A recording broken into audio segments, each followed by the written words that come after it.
Price Lord brothers and sisters. மத்தேயுல 25வது அதிகாரத்துல 31 34 வரைக்கும் வாசிப்போம். அன்றியும் மனுஷகுமாரன் தமது மகிமை பொருந்தினவராய் சகல பரிசுத்த தூதரோடும் கூட வரும்போது தமது மகிமையுள்ள சிங்காசனத்தின் மேல் வீற்றிருப்பார். அப்பொழுது சகல ஜனங்களும் அவருக்கு முன்பாக சேர்க்கப்படுவார்கள். மேய்ப்பனானவன் செம்மறியாடுகளையும் வெள்ளாடுகளையும் வெவ்வேறாக பிரிக்கிறது போல அவர்களை அவர் பிரித்து செம்மறியாடுகளை தமது வலது பக்கத்திலும் வெள்ளாடுகளை தமது இடது பக்கத்திலும் நிறுத்துவார். அப்பொழுது ராஜா தமது வலது பக்கத்தில் நிற்பவர்களை பார்த்து, வாருங்கள், என் பிதாவினால் ஆசீர்வதிக்கப்பட்டவர்களே, உலகம் உண்டானது முதல் உங்களுக்காக ஆயத்தம் பண்ணப்பட்டிருக்கிற ராஜ்யத்தை சுதந்தரித்துக் கொள்ளுங்கள். ஆமேன். ஆமேன். போன வாரம் நடந்த பைபிள் ஸ்டடியில கடைசி வசனமாக வாசிச்சு முடித்த வசனம் தான் இந்த வசனம். அதுல இருந்து நம்ம அதோடைய தொடர்ச்சியை வந்துட்டு பார்ப்போம். உலகம் உண்டானது முதல் உங்களுக்காக ஆயத்த பண்ணப்பட்டிருக்கிற ராஜ்யத்தை சுதந்தரித்துக் கொள்ளுங்கள்னு சொல்லி கர்த்தர் வந்துட்டு இங்க வந்துட்டு நமக்கு கட்டளையாகவே கொடுத்திருக்கிறாரு. சோ கர்த்தர் மறுபடியும் தன்னுடைய 2வது வருகையின் போது நம்ம எல்லோரையுமே கர்த்தராகிய இயேசு கிறிஸ்துவின் நாமத்தின் மேல வந்துட்டு விசுவாசம் வைத்து அவருடைய வசனத்தின்படி கை கொள்ளுகிறவர்களை அவர் வந்துட்டு 2ஆக பிரிக்க போகிறார். மெய்ப்பனானவன் செம்மறி ஆடுகளையும் வெள்ளாடுகளையும் வெவ்வேறாக பிரிக்கிறது போல அவர் அவர்களை பிரித்து செம்மறி ஆடுகளை தமது வலப்பக்கத்திலும் வெள்ளாடுகளை தமது இடப்பக்கத்திலும் நிறுத்துவார். கர்த்தர் சொல்லிட்டார். அப்ப இந்த இடத்துல வந்துட்டு மெய்ப்பனானவன் கர்த்தராகிய இயேசு கிறிஸ்து யோவான் 10:11 சொல்றார், நானே நல்ல மெய்ப்பன் ஆடுகளுக்காக தன் ஜீவனை கொடுக்கிறான். இன்னொரு இடத்துல சொல்லியிருக்காரு யோவான் 14:6, நானே வழியும் சத்தியமும் ஜீவனுமாக இருக்கிறேன், என்னை அல்லாமல் ஒருவருமே பிதாவிடத்துல வந்துட்டு வர முடியாதுன்னு கர்த்தர் இடத்துல சொல்லியிருக்காரு. அப்ப இந்த இடத்துல ஆடுகள் என் சத்தத்திற்கு செவி கொடுக்கிறது போல நான் அவைகளை அறிந்திருக்கிறேன், அவைகள் எனக்கு பின் செல்லுகிறது. என் ஆடுகள்னு கர்த்தர் சொல்றது நம்ம எல்லோரையுமே பார்த்துதான். யார் யார் கர்த்தருடைய நாமத்தின் மேல விசுவாசம் வைத்து அவருடைய ஆவியை பெற்றுக்கொண்டவன், கிறிஸ்துவின் ஆவி இல்லாதவன் அவருடையவன் அல்ல. அவர் இறுதி நாள்ல அவர் வந்துட்டு நியாயம் தீர்க்க போகிறார்.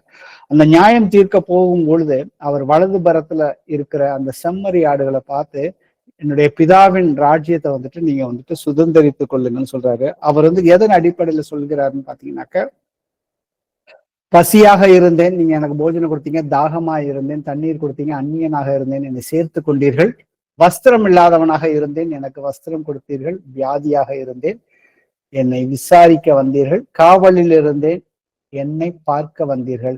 சோ இந்த மாதிரியான காரியங்களை வச்சுதான் கர்த்தர் வந்துட்டு நம்ம எல்லோரையுமே நியாயம் தீர்க்க போகிறார். அப்ப நாம எல்லோருமே வந்துட்டு கிறிஸ்துவுக்குள்ளாக இந்த நற்கிரிகளை நாம வந்து செய்வதற்கு ஏற்கனவே நாம வந்துட்டு கிறிஸ்துவுக்குள்ளாக சிருஷ்டிக்கப்பட்டிருக்கிறோம்னு சொல்லி நமக்கு வந்து வசனங்கள் வந்துட்டு வேத வசனங்கள் இருக்குது. அது உலகம் உண்டானது முன்னாடியே வந்துட்டு இந்த காரியங்கள் வந்துட்டு கர்த்தர் வந்துட்டு தீர்மானித்திருந்தார். கிறிஸ்துவுக்குள்ள நாம எல்லோரும் அவருடைய ஆவியை பெற்றுக்கொண்டுதான் வந்துட்டு நாம வந்துட்டு நம்மளால நன்மையான காரியங்கள், அவருக்கு சித்தமான காரியங்களை இந்த பூமியில நம்மளால வந்துட்டு செய்ய முடியும். அப்ப செய்யறவர்களுக்கு தான் கர்த்தர் என்ன கொடுக்குறாரு? திருப்பி வாசிப்போமே, மத்தேயுல 25:40. அதற்கு ராஜா பிரதியுத்தரமாக, மிகவும் சிறியவராகிய என் சகோதரரான இவர்களில் ஒருவனுக்கு நீங்கள் எதை செய்தீர்களோ அதை எனக்கே செய்தீர்கள் என்று மெய்யாகவே உங்களுக்கு சொல்லுகிறேன். ஆமேன். இந்த நற்கிரிகள் யாருக்காக நாம செய்யறோம்னாக்க, சின்னஞ்சிறு ஏழைகளுக்கு, முடியாதவர்களுக்கு, அவர்கள் விசுவாசத்துல பலம் குன்றியவர்களாக, விசுவசியாதவர்களாக இருக்கும் பொழுது அவர்கள் விசுவாசத்துல கொண்டு வருபவர்களுக்கு பாத்தீங்கன்னாக்க, யாருக்கெல்லாம் நீங்க இதெல்லாம் செஞ்சீங்களோ அது எனக்கே தான் வந்துட்டு நீங்க செய்தீர்கள்னு வந்துட்டு கர்த்தர் சொல்றாரு. இப்ப நாம இதுல இருந்து புரிந்து கொள்ளக்கூடிய விஷயம் வந்துட்டு, இந்த உலகத்துல இருக்கிற ஒவ்வொரு மனுஷருமே இயேசு கிறிஸ்துவின் சாயலில் தான் வந்துட்டு படைக்கப்பட்டிருக்கிறார்கள். பட் இன்னும் எவ்வளவோ ஜனங்கள் வந்துட்டு கர்த்தரை வந்துட்டு சொந்த இரட்சகராக ஏற்றுக்கொள்ளாமல் இருக்கிறார்கள். அப்ப நாம வந்துட்டு அவர்களை எல்லாம் கர்த்தருக்குள்ள எப்படி கொண்டு வரணும் அப்படிங்கிறதுக்காக தான் வந்துட்டு கர்த்தர் வந்து அந்த தேவனுடைய ராஜ்யத்தை குறித்து நாம அதை வந்துட்டு சுதந்திரித்துக் கொள்ளணும். அதை நாம எப்படி சுதந்திரித்துக் கொள்ள முடியும் அப்படின்னாக்க, தேவனுடைய ராஜ்யம் அதை குறித்து அறிவுல நாம வந்துட்டு வளரணும்னு கர்த்தர் வந்து சொல்லியிருக்காரு. 2 பேதுருல 1:2 வாசிப்போம். தேவனையும் நம்முடைய கர்த்தராகிய இயேசுவையும் அறிகிற அறிவினால் உங்களுக்கு கிருபையும் சமாதானமும் பெருக கடவுது. ஆமென். ஆமென். அப்ப அவரை அறிகிற அறிவுல வளருங்கன்னு சொல்லி 2 பேதுரு 3:18 வந்துட்டு கர்த்தர் சொல்றாரு.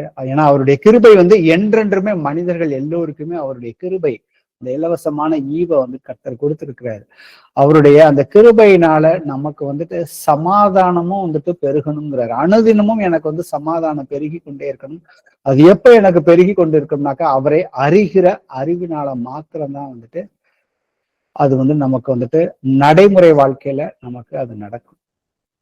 அப்ப இந்த தேவனுடைய ராஜ்யத்தை குறிச்சு பழைய ஏற்பாட்டுல தீர்க்க தரிசனமா சொல்லப்பட்ட காரியங்களை குறித்து நாம வந்து பார்ப்போம். தானியேல்ல 2வது அதிகாரத்துல 44வது வசனம் வாசிப்போம். அந்த ராஜாக்களின் நாட்களிலே பரலோகத்தின் தேவன் என்றென்றைக்கும் அழியாத ஒரு ராஜ்யத்தை எழும்ப பண்ணுவார். அந்த ராஜ்யம் வேறே ஜனத்துக்கு விடப்படுவதில்லை. ஒரு கல் கையால் பெயர்க்கப்படாமல் மலையிலிருந்து பெயர்ந்து உருண்டு வந்து இரும்பையும் வெண்கலத்தையும் களிமண்ணையும் வெள்ளியையும் பொன்னையும் நொறுக்கினதை நீர் கண்டீரே. அப்படியே அது அந்த ராஜ்யங்களை எல்லாம் நொறுக்கி நிர்மூலமாக்கி தானோ என்றென்றைக்கும் நிற்கும். ஆமேன். ஆமேன். பரலோகத்தின் தேவன் என்றென்றைக்கும் அழியாத ஒரு ராஜ்யத்தை எழுப்ப பண்ணுவார். அந்த ராஜ்யம் வேற ஜனத்துக்கு விடப்படுவதில்லை. சோ இந்த தீர்க்க தரிசனமான வசனத்தை வந்துட்டு முதல் அந்த நேபுகாத் ராஜாவுக்கு கனவுல வந்த விஷயங்களை தானியேல் வந்துட்டு கர்த்தர்கிட்ட கேட்டு எல்லாவற்றையுமே வெளிப்படுத்துறாரு. அப்ப அந்த ராஜ்யம் வேறு ஜனத்திற்கு விடப்படுவதில்லை அப்படின்னு வந்து கர்த்தர் சொல்லியிருக்காரு. சோ இதை குறிச்சு இன்னொரு இடத்துல வந்து சகரியாலையும் பாத்தீங்கன்னா 14வது அதிகாரத்துல 9வது வசனத்துல, அப்பொழுது கர்த்தர் பூமியின் மீதெங்கும் ராஜாவாய் இருப்பார், அந்நாளில் ஒரே கர்த்தர் இருப்பார், அவருடைய நாமம் ஒன்றாய் இருக்கும்.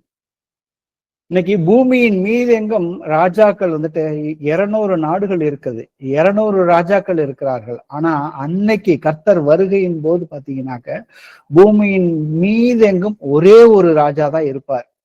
அது ரொம்ப தெளிவாக இந்த வசனம் இருக்குது. அப்ப அன்னையிலிருந்து இந்த தீர்க்க தரிசனம் சொல்லப்பட்ட அந்த நாள் முதல் இன்னைக்கு வரைக்கும் வந்துட்டு அநேக ராஜாக்கள் இருக்காங்க. அதை குறிச்சுதான் இந்த வசனத்துல பாத்தீங்கன்னாக்க ஒரு கையால் பெயர்க்கப்படாமல் மலையிலிருந்து பெயர்ந்து உருண்டு வந்து அங்க தங்கம், இரும்பு, வெள்ளி, களிமண் இது எல்லா காரியங்களை குறித்தும் கர்த்தர் இந்த வசனத்தை சொல்லியிருக்காரு. முதல்ல பாத்தீங்கன்னாக்கா ஒரு சிலையை வந்துட்டு அவர் வந்துட்டு கனவுல பார்க்கிறாரு. அதுல தலை வந்துட்டு தங்கத்தினால் ஆனது. தங்கம்ங்கிறது அந்த தலையை குறிச்சு வந்துட்டு நேபுகாத் ராஜாவாகிய நீரே அந்த தலையை குறிச்சு அந்த தீர்க்க தரிசனத்தை வந்து சொல்றாரு. அடுத்தது அந்த மார்பக பகுதி வந்துட்டு வெள்ளியா இருக்குது. அது மேதியா பெர்ஷியா ராஜ்யம். அந்த ராஜா வந்துட்டு அன்றைக்கு வந்துட்டு உலகத்தை வந்துட்டு ஆண்டார்கள். அதற்கப்புறம் இந்த கிரேக்க ராஜ்யம் வெண்கலத்தை குறிச்சு வந்துட்டு கர்த்தர் வந்துட்டு சொல்லியிருப்பாரு. அதுக்கப்புறம் இந்த 2 கால்கள் வந்துட்டு இரும்பினால் இருக்குன்னு சொல்லியிருக்காரு. அந்த ரோமர்கள் ஆண்ட ராஜ்யத்தை குறிச்சு சொல்லியிருப்பாரு. அந்த பாதமும் விரல்களும் வந்து களிமண்ணினால இரும்பினாலும் கலந்து இருக்குன்னு சொல்லியிருக்காரு. அந்த ராஜ்யம் தான் இன்னைக்கு வரைக்கும் இருக்கிற ராஜ்யம். சோ நமக்கு எல்லாமே தெரியும் கர்த்தருடைய வருகையின் காலகட்டம் எப்படி இருக்க போகிறது, எந்த காலகட்டத்துல நடக்க போகிறது என்பதை குறித்து நமக்கு வேத படிப்புகள் அநேக பிரதர்கள் மூலியமாக நாம வந்துட்டு கேட்டிருக்கோம்.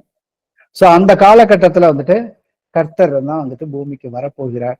அவர் வரும் பொழுது எல்லா ராஜ்யங்களும் விழுந்து விடும். அந்த ராஜ்யத்துக்குள்ள வந்துட்டு கர்த்தர் தன்னுடைய பிள்ளைகளை வந்துட்டு கொண்டு வரப்போகிறார்.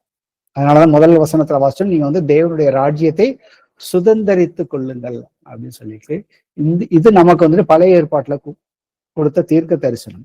அந்த ராஜாவை குறிச்சு லூக்கா 1 அதிகாரத்துல 32, 33 வாசிப்போமே. அவர் பெரியவராய் இருப்பார், உன்னதமானவருடைய குமாரன் எனப்படுவார். கர்த்தராகிய தேவன் அவருடைய பிதாவாகிய தாவீதின் சிங்காசனத்தை அவருக்கு கொடுப்பார். அவர் யாக்கோபின் குடும்பத்தாரை என்றென்றைக்கும் அரசாளுவார். அவருடைய ராஜ்யத்துக்கு முடிவிராது என்றான். ஆமேன். ஆமேன். சோ இந்த வசனத்தின்படி பாத்தீங்கன்னாக்க தேவனுடைய தூதன் கேப்ரியல் வந்துட்டு மரியாள் இடத்துல வந்துட்டு இயேசுவை குறித்துன அந்த தீர்க்க தரிசனம், உன்னுடைய வயிற்றுல வந்துட்டு ஒரு குழந்தை வந்துட்டு கர்ப்பமாகும், அந்த குழந்தைய வந்துட்டு யாரு, இயேசு கிறிஸ்து, அவருக்கு இயேசு கிறிஸ்துங்கிற நாமத்தை பேரை வைங்க, அச்சது அவர் எப்படி இருப்பார், அவர் தான் என்றென்றைக்குமே வந்துட்டு யாக்கோபின் குடும்பத்தாரை என்றென்றைக்கும் அரசாழ்வார், அவருடைய ராஜ்யத்துக்கு முடிவே வீராது என்றார். இப்ப இந்த இடத்துல வந்துட்டு நமக்கு புதிய ஏற்பாட்டுல அவர் வந்து குழந்தையா வந்துட்டு அவர் வந்து பிறந்து நம்மளுடைய பாவங்களுக்காக நம்மை மீட்டெடுப்பதற்காக அநேக பிள்ளைகளை வந்துட்டு தன்னுடைய ராஜ்யத்துக்குள்ள கொண்டு வருவதற்காக அவர் தன்னைத்தானே வந்து ஒப்பு கொடுத்தார். அதை குறித்த தீர்க்க தரிசனம் தான் இந்த வசனம். அவர் வந்துட்டு அன்னைக்கு அவர் வந்துட்டு ஊழியம் செய்வதற்காக வந்தாரு. ஆனா மறுபடியும் அவர் வரும் பொழுது அவருடைய ராஜ்யம் தான் இருக்கும் பொழுது அந்த ராஜ்யத்துக்குள்ள நம்ம எல்லோரையுமே அழைக்கிறார். அவர் நாம யாரும் ராஜ்யத்தை கொடுங்கன்னு அவர்கிட்ட போய் கேட்கல. ஆனா அவர் வந்துட்டு இலவசமாக கொடுக்கிறார். அந்த ராஜ்யத்துக்குள்ள நாம எல்லோருமே வந்துட்டு உள்ள வரணுங்கிறது தான் அவருடைய சித்தம். நான் 1 தீமோத்தேயுல 2வது அதிகாரத்துல எல்லா மனுஷர்களும் வந்துட்டு ரட்சிக்கப்பட வேண்டும் என்பதுதான் வந்துட்டு கர்த்தருடைய சித்தமாக இருக்கிறது. ஆனா அவருடைய சித்தத்துக்கு கீழ்ப்படிதல் வேணும், செவி கொடுக்கணும், அவருடைய வசனத்தின்படி நாம வந்து நடக்க வேண்டும். சோ இதை குறித்து வந்துட்டு நேபுகாத் ராஜா வாசிப்போமே, தானியல்ல 4வது அதிகாரத்துல முதல் 3 வசனங்கள். ராஜாவாகிய நேபுகத் நேசர் பூமி எங்கும் கூடியிருக்கிற சகல ஜனத்தாருக்கும் ஜாதியாருக்கும் பாஷைக்காரருக்கும் எழுதுகிறது என்னவென்றால், உங்களுக்கு சமாதானம் பெருக கடவது. உன்னதமான தேவன் என்னிடத்தில் செய்த அடையாளங்களையும் அற்புதங்களையும் பிரசித்தப்படுத்துவது எனக்கு நன்மையாய் கண்டது. அவருடைய அடையாளங்கள் எவ்வளவு மகத்துவமும் அவருடைய அற்புதங்கள் எவ்வளவு வல்லமையுமாய் இருக்கிறது. அவருடைய ராஜ்யம் நித்திய ராஜ்யம், அவருடைய ஆளுகை தலைமுறை தலைமுறையாக நிற்கும். ஆமேன். ஆமேன். அந்த நேபுகாத் ராஜா வந்துட்டு ஒரு புறஜாதிய ராஜா. ஆனா ராஜாவுக்கு இந்த வசனத்தை இந்த கடிதத்தை அவர் வந்துட்டு பூமி எங்கும் குடியிருக்கிற சகல ஜனத்தாருக்கும் ஜாதியாருக்கும் பாஷைக்காரருக்கும் எழுதுகிறது என்னவென்றால் அப்படின்னு சொல்லிட்டு எதை குறிச்சு எழுதுறாருனாக்கா, உங்களுக்கு சமாதானம் பெருக கடவுது. உன்னதமான தேவன் என்னிடத்தில் செய்த அடையாளங்களையும் அற்புதங்களையும் பிரசித்தப்படுத்துவது எனக்கு நன்மையாய் கண்டது. என்ன அடையாளங்கள் அற்புதங்கள் அவர் வந்து பிரசித்தப்படுத்துறாருனாக்க, ஷாத்ராக் மேஷாக் ஆபுன் நேகோ, சோ இவங்க 3 பேத்தையுமே வந்துட்டு ஒரு சிலையை வந்துட்டு வணங்கி கும்பிட சொல்றாரு. தன்னையவே வந்து ஒரு சிலையா செஞ்சு தங்க சிலையை செஞ்சு அதை வந்து வணங்கி கும்பிட சொல்லும் பொழுது அதை வணங்க மாட்டோம்னு சொன்னதுக்கு அப்புறம் அவர் நெருப்புல தூக்கி போடுறாரு. அந்த நெருப்புல தூக்கி போட்டதுக்கு அப்புறம் கர்த்தர் அவங்கள வந்துட்டு உயிரோட வந்துட்டு கொண்டு வராரு. இந்த அதிசயத்தையும் அற்புதத்தையும் பார்த்ததுக்கு அப்புறம் அவன் வந்துட்டு அதை வந்துட்டு அதுக்கப்புறம் நம்ம அடுத்த அது 3வது அதிகாரம் முழுக்க நீங்க படிச்சு பாத்தீங்கன்னா தெரியும். தானியேல 4வது அதிகாரத்துல உலகத்துல உள்ள அத்தனை பேத்துக்குமே இந்த கடிதங்களை வந்துட்டு அவர் வந்துட்டு எழுதுறாரு. அதுல வந்துட்டு தான் கண்டதை வந்துட்டு அவர் வந்துட்டு சாட்சியா வந்துட்டு சொல்றாரு. சொல்லிட்டு அவர் முடிக்கிறப்ப பாத்தீங்கன்னா அவருடைய ராஜ்யம் வந்துட்டு என்றென்றைக்குமே வந்துட்டு தலைமுறை தலைமுறையாக நிற்கும் சொல்லியிருக்காரு. சோ நாமளும் வந்துட்டு ஒரு ராஜா, இதே போல அந்த ராஜாவுக்கு நடந்த அதே போல அற்புதங்கள் அடையாளங்கள் நமக்கு வந்துட்டு எவ்வளவோ வந்துட்டு நடக்கிறது கர்த்தர் மூலியமாக.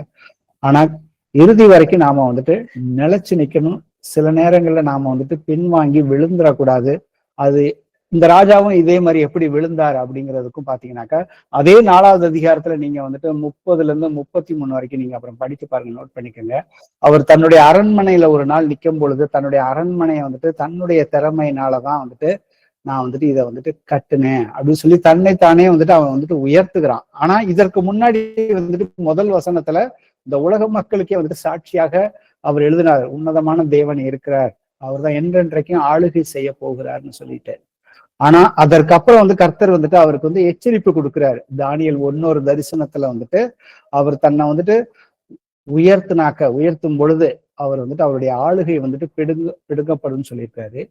அந்த வசனத்துல ஒரு வசனம் பாத்தீங்கன்னாக்க, இப்படியாக உன்னதமானவர் மனுஷருடைய ராஜ்யத்தில் ஆளுகை செய்து தமக்கு சுத்தமாய் இருக்கிறவனுக்கு அதை கொடுக்க போகிறார் என்பதை நீ அறிந்து கொள்ளும் மட்டும் சொல்லியிருக்காரு.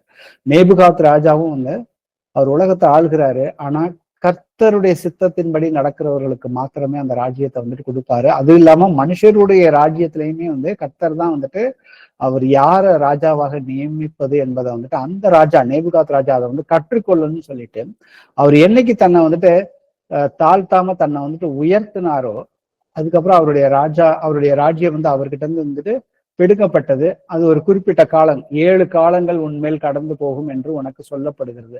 அது வந்து 7 காலங்கள், 7 வருஷம் நினைக்கிறேன். அந்த 7 வருஷம் வந்து அவர் ராஜாவாக இல்லாம இல்லை. அவர் அதுக்கப்புறம் வந்துட்டு தன்னுடைய காரியங்களை தான் இந்த நிலைமைக்கு வந்ததை நினைச்சு அவர் வந்துட்டு கர்த்தரை நோக்கி பார்க்கிறாரு. வாசிப்போமே, தானியேல்ல 4வது அதிகாரத்துல 34, 35 வசனங்களை வாசிப்போம். அந்த நாட்கள் சென்ற பின்பு நேபுகாத்நேச்சாராகிய நான் என் கண்களை வானத்துக்கு ஏறெடுத்தேன். என் புத்தி எனக்கு திரும்பி வந்தது.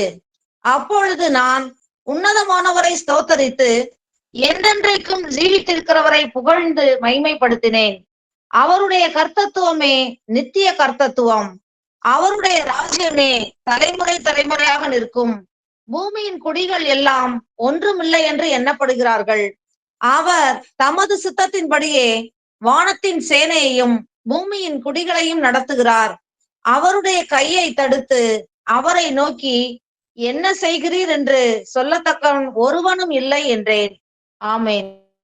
அப்ப பூமியின் குடிகள் எல்லாம் ஒன்றுமில்லை என்று எண்ணப்படுகிறார்கள். அவர் தமது சித்தத்தின்படி தம்முடைய சித்தத்தின்படி வானத்தின் சேனையையும் பூமியின் குடிகளையுமே நடத்துகிறார். அப்ப பரலோகத்துல ஒரு ராஜ்யம் இருக்கு, அதுதான் பரலோக ராஜ்யம். இன்னைக்கு அந்த பரலோக ராஜ்யத்துல தன்னுடைய சேனைகளை அவர் தான் வந்துட்டு தன்னுடைய சித்தப்படி அவர் வந்து வழி நடத்துறாரு. அதே போல பூமியின் குடிகளையும் வந்துட்டு நடத்துகிறார். ஆனா எல்லோருக்குமே அவங்களுடைய விருப்பத்தின்படிதான் வந்துட்டு நடத்துறாரு. சில பேர் இன்னைக்கு வந்துட்டு கர்த்தரை ஏற்றுக்கொண்டவர்களுக்கு அவர் வழி நடத்துற விதம், ஏற்றுக்கொள்ளாதவர்களை அவர்களுடைய மாம்ச சிந்தையின்படி அவர்களை வந்துட்டு விட்டு விடுகிறார். ஆனா எல்லாவற்றையுமே ஆளுகை செய்து வழி நடத்துகிறவர் வந்துட்டு கர்த்தர் மாத்திரமே. ஏன்னா அவருடைய கர்த்தத்துவம் நித்திய கர்த்தத்துவம், அவருடைய ராஜ்யம் தலைமுறை தலைமுறையாக நிற்கும். அப்ப அவர் ஒரு ராஜ்யம்னு சொன்னாக்கா அந்த ராஜ்யத்தை அவர் ஆளுகை செய்ய வேண்டும். அதுல வந்துட்டு நன்மை தீமையான காரியங்கள் எல்லாம் இருக்கும். ஆனா கர்த்தர் வந்துட்டு தீமையை வந்துட்டு அறவே வந்துட்டு அவர் பக்கத்துல வந்துட்டு வச்சுக்க மாட்டார். அவர் நன்மையான காரியங்களை மாத்திரமே வந்துட்டு செய்கிறவராகவே இருக்கிறார். அவர் பாவத்தை ஒருபோதும் அனுமதிக்க மாட்டார். அப்ப இந்த ராஜ்யத்தை குறிச்சு கர்த்தர் வந்துட்டு ஏசப்பா பூமிக்கு வந்ததுக்கு அப்புறம் அவர் வந்துட்டு ஊழியம் பார்த்த துவக்கத்துல இருந்து அவரு பரலோகத்துக்கு போகிற வரைக்கும் சரி, இன்றைக்கும் அந்த ராஜ்யத்தை குறிச்சேதான் வந்து கர்த்தர் வந்துட்டு எப்படி வந்துட்டு அதை குறிச்சு வந்துட்டு பிரசங்கம் பண்ணினார், உபதேசம் பண்ணினார் அப்படிங்கிறது. அதுக்கப்புறம் அவருடைய சீஷர்கள் எப்படி பண்ணினார்கள், இன்னைக்கு நாம எப்படி பண்ணி கொண்டு இருக்கிறோம் அப்படிங்கிறத குறிச்சும் பார்ப்போம். வாசிப்போமே, மார்க்ல 1 அதிகாரத்துல 14, 15.